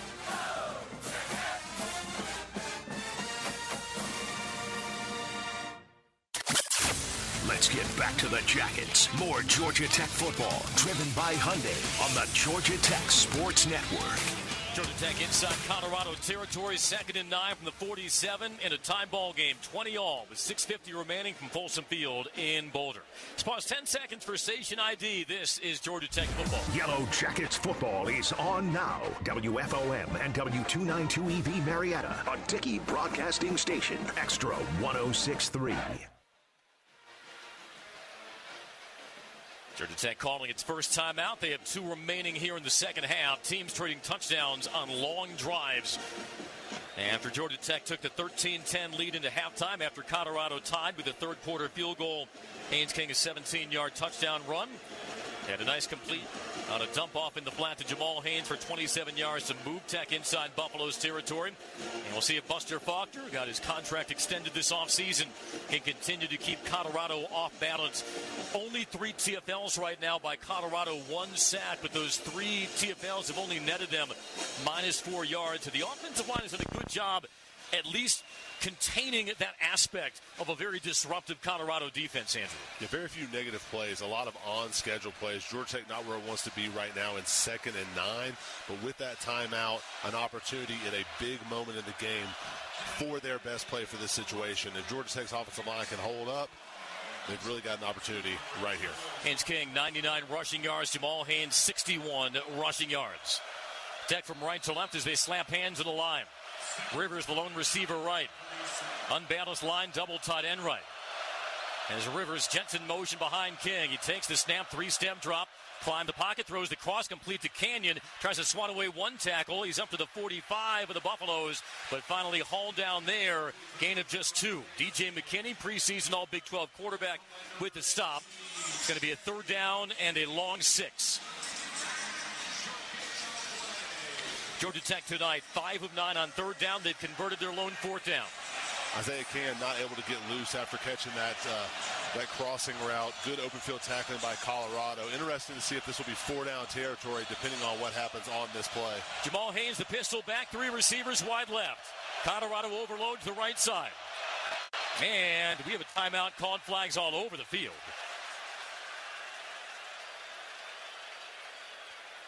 Here at Colorado, defensive lineman down in a heap there. Would have been there a neutral zone infraction. Georgia Tech certainly pleading its case. Illegal snaps, number 58. Offense. 5-yard penalty. 3rd down. That's Tana Alo-Tupuola, who came on in relief of Harrison Moore after a shaky beginning on those shotgun snaps. A legal snap will make it 3rd down and 13. JT Byrne comes on for Brett Sider at tight end. Haynes King is 13 of 19 through the air, 143. Inside of 6 minutes to go. Again, a pistol with Haynes holster behind King. 3 receivers left. Colorado showing blitz. The clamp and the snap, and Haynes broke out of his crouch early in another false start against the Jackets. Just not on the same page at an inopportune time. 72 offense, 5-yard penalty, third down. That time it was Malachi Carney officially, but now third down and 18. Georgia Tech going in the wrong direction in a critical moment in the game. Just some miscommunication. Even the snap infraction was funny. It was like he put his hand on it and then took his hand off. Colorado was trying to argue that counts as a snap and that they would be a turnover. Just a weird time to break down by Georgia Tech, but they got an opportunity. It's still third down. It's been as loud as it's been since opening kickoff. Twins each way. Shotgun snap to King. Straight drop. Pumps. Throws right side. Oh, and a diving attempt by Seither. Incomplete on the deep out at the 35. Would have been a first down.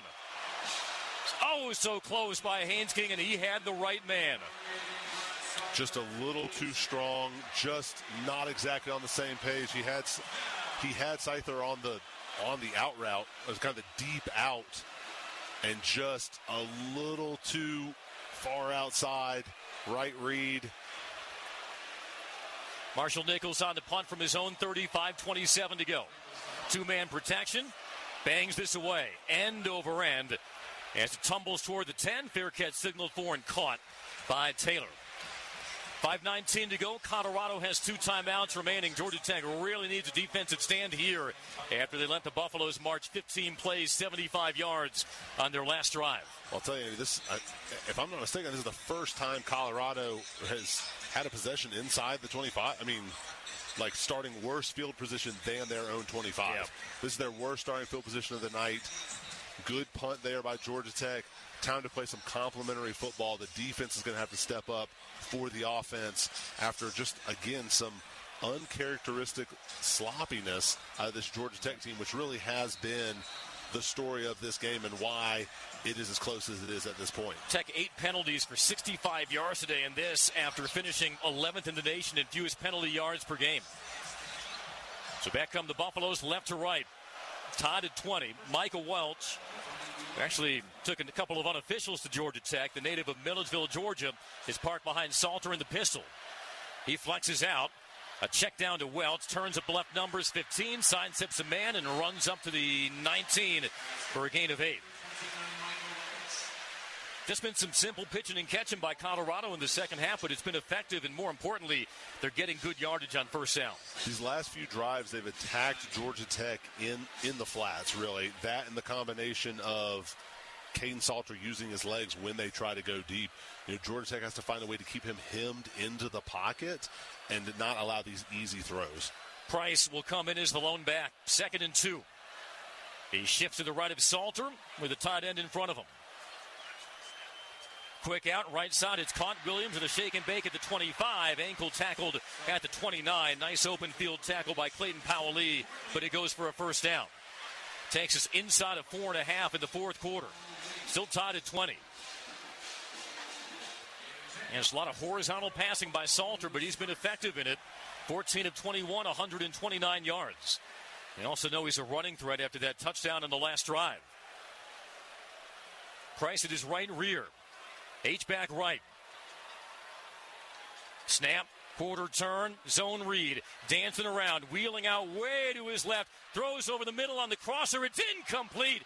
Threw it behind Hakeem Williams. Almost was picked off. A dangerous ball rolling to his left. Caden Salter tries to find the receiver coming. He leaves it behind. Georgia Tech just a hair's breadth away from probably a game-changing interception. Yeah, tried to throw it back across his body. Amari Harvey was in coverage on Joseph Williams. He was AAC Freshman of the Year last year at Tulsa. 2nd and 10. 3:55 to go from the Colorado 29. Shotgun one back and a slot left. Georgia Tech rushing 4. The clap and the snap to Salter. Meshes, calls his own number. Peeling off right, and he tiptoes out at the 32. Georgia Tech sideline howling for a penalty flag. None came. Goes for a gain of, let's call it 4, and sets up 3rd down and 6. Yeah, a little jersey pull right in front of the Georgia Tech coaches. Probably ruled that it didn't really affect the run, didn't have a huge impact, but it was right in front of their bench. Huge 3rd down right here. Georgia Tech defense got to stand strong and give the offense a chance to get this ball back. Buffalo's 4 of 11 on third down. Taylor the standing tail. He is a quick wisp of a runner. A slot left for Salter and a receiver along the numbers right. Play clock down to 5. Salter leaning forward. Motion toward the formation. Takes the snap, drops 3. Crockett holds, slings it on the slant, now pulls it down, takes off, floats it downfield. It is incomplete. Too tall. Looking for a leaking Taylor out of the backfield. And Georgia Tech gets the stop with 3:06 to go. Amari Harvey was in coverage. Good chase as well off that scramble on the rollout by Salter. And the punting unit comes on. What a huge stop by the Georgia Tech defense.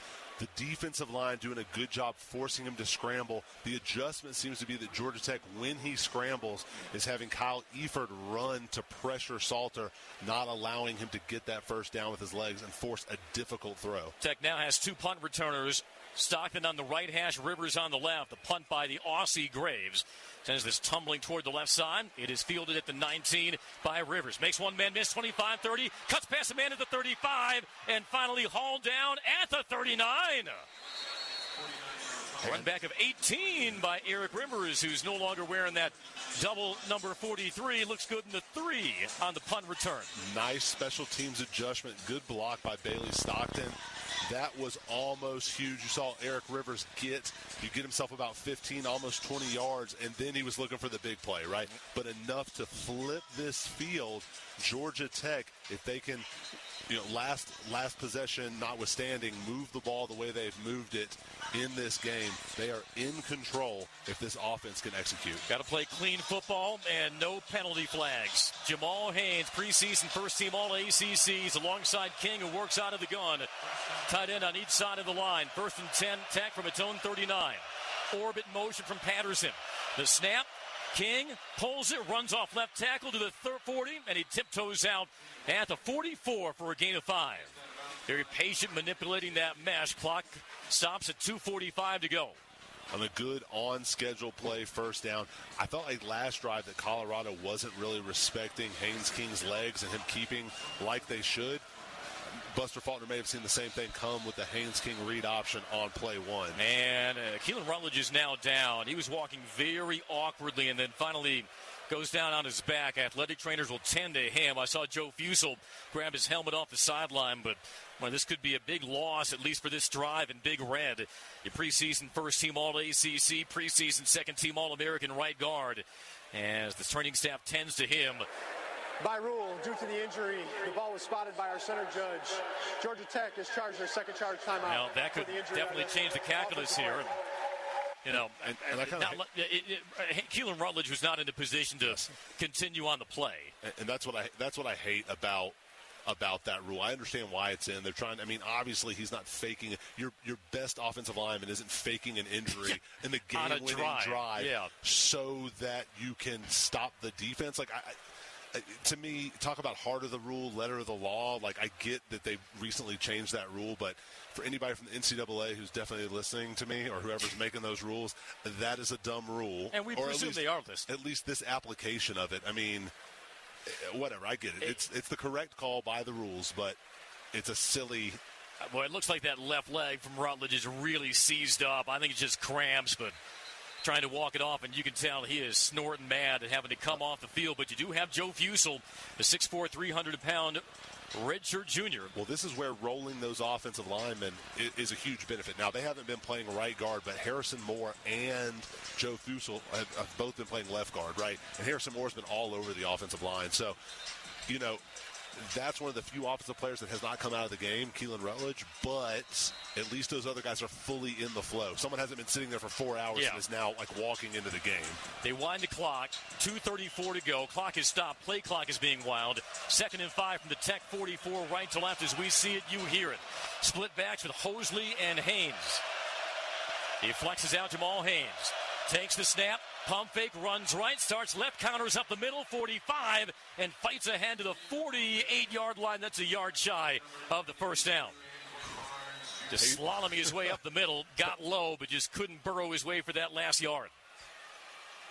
I'm never going to judge a man because I'm not the one that has to throw it, has to run it. But that's the second time where I felt like he had a little space to his right, and he did not like something he saw. But to bring it to 3rd and short, and the way Georgia Tech has moved it, again, I like their chances of converting this 3rd down, but even if they don't, Colorado has not been able to stop them in short yardage tonight. Will be a 3rd down. They'll call it 2 yards as we've hit our 2-minute timeout in Boulder. Tied at 20. Don't go anywhere. Back after this in the Georgia Tech Sports Network. Hey, listen to this. All I needed was a new starter. Got a great deal on eBay. Did it myself. Yeah, that's cool. But how about the soft purr of an upgraded exhaust when it fits just right? For me, it's the little things. Like these new windshield wipers from eBay I installed. From small fixes to big upgrades, eBay has all the parts you need at prices you'll love. Guaranteed to fit every time. eBay. Things people love. Eligible items only. Exclusions apply.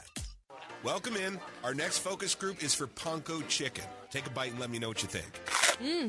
So juicy. Yum. It is next level crispy. OMG. It is packed with flavor. With the panko and this OG sauce, it's got an awesome Japanese-American vibe. Do we have any more? We don't have any more Panko, but we have others. We need to get more. Oh, but it's Sunday. Actually, Panko Chicken is open 7 days a week. Let's go get some more Panko. Find your neighborhood Panko Chicken at pankochicken.com. Hey, it's Tug. Enjoy the game, and then join me and Los every weekday morning, 6 to 10, on the Morning Extra, on Extra 106.3 FM and the Extra 106.3 app. You're locked into Georgia Tech football, driven by Hyundai. Now back to the voice of the Jackets, Andy Demetra.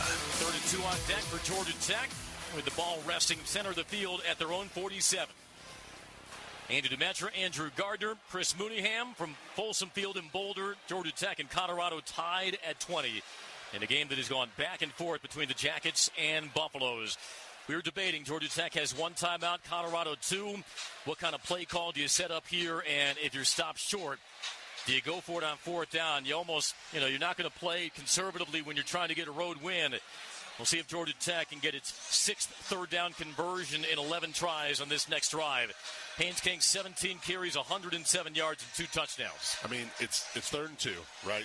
Ball game on the line. Now, you're not in scoring position, but the last thing you want to do is give this ball back to them with almost 2 minutes and 2 timeouts. So, do you truly believe that this Colorado team tonight can stop you for less than 1 yard 2 plays in a row? Yeah. I do not believe that. Now, it all depends on what happens on this play, but, I mean, hand the ball off, QB sneak it, whatever, and then I just don't think they could do it. I anticipate aggressiveness, maybe not aggressive play calls, but aggressive decision-making from Brent Key in this situation. You got to make sure you steer clear of any procedural penalties, because that handcuffed Georgia Tech on its last drive with consecutive offensive line penalties. Sellout crowd of 50,000 plus at Folsom Field as Georgia Tech moseys back out from the near sideline. Got Jamal Haynes in there. He's got 15 carries, 61 yards. Haynes King encircling his offense. Tech from right to left. Need to reach essentially their own 49.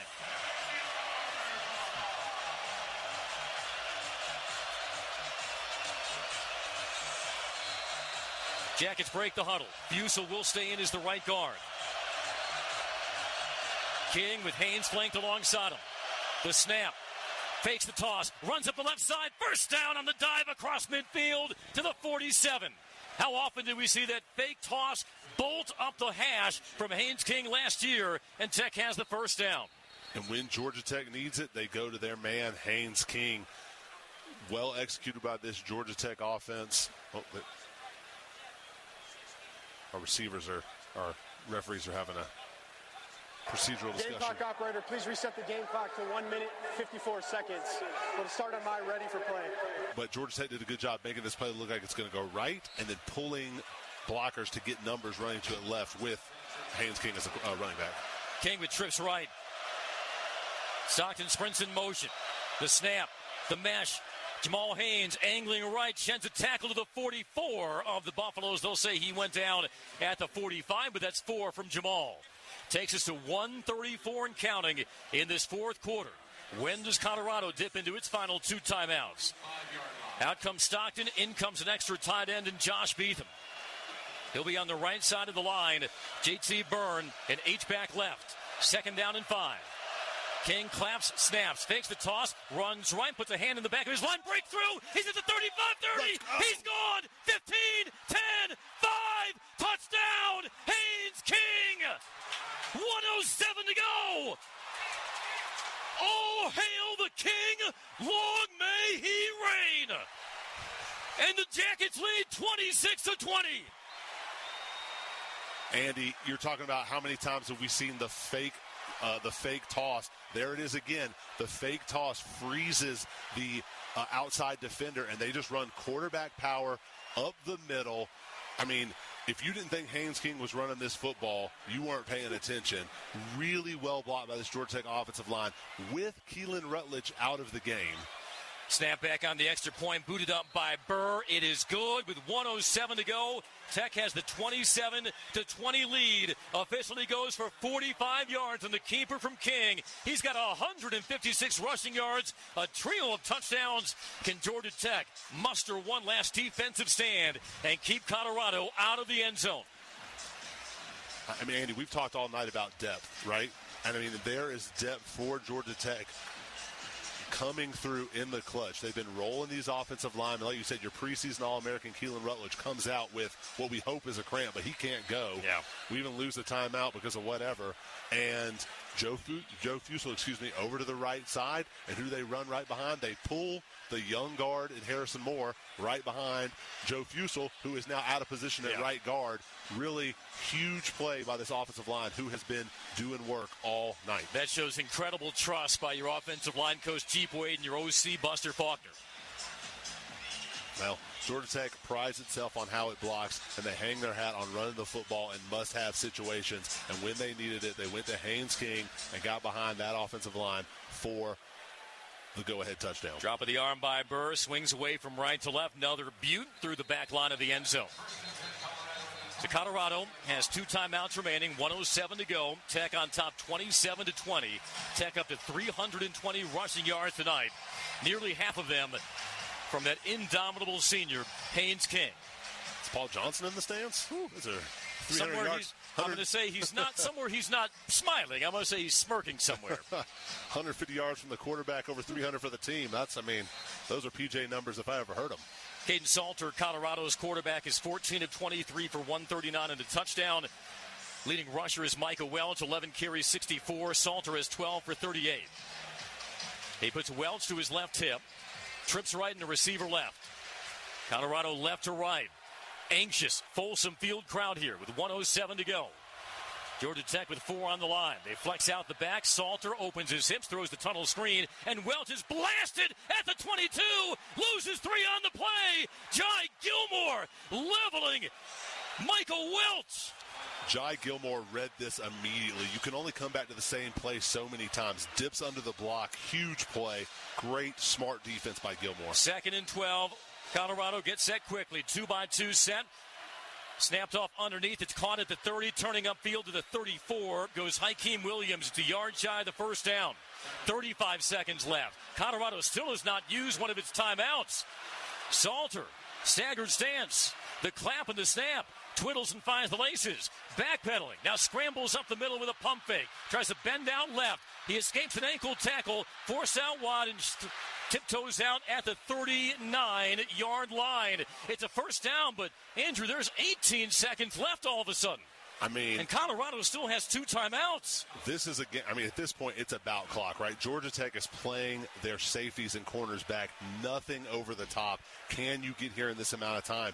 I mean, that was almost as good as him not getting the first down, the amount of time that was ate up. And the linebackers are doing a much better job of not allowing him to get loose. 1st and 10 at the Colorado 39. They'll spread the field out 4 wide. Salter ranges back along the left hash. Crow hopping around, pointing downfield. He launches it deep down the left sideline, and it is incomplete in the end zone. With 8 seconds to go, Draylon Miller was streaking, sandwiched by a pair of Jackets. Zach Tobey was in coverage, and now with 8 seconds to go, Colorado may have a chance for a quick throw and then another Hail Mary. Now that burnt way too. That's too close for comfort, Andy. That was a nice throw by Caden Salter. That's only a couple yards off from being game tied. Yeah. But Georgia Tech here, I mean, they've only got time for one play if they're going for the end zone. If they're smart, they might try to get a quick out, get a little bit of this. 8 seconds to go. Tech overloads the left side. Shotgun snap to Salter.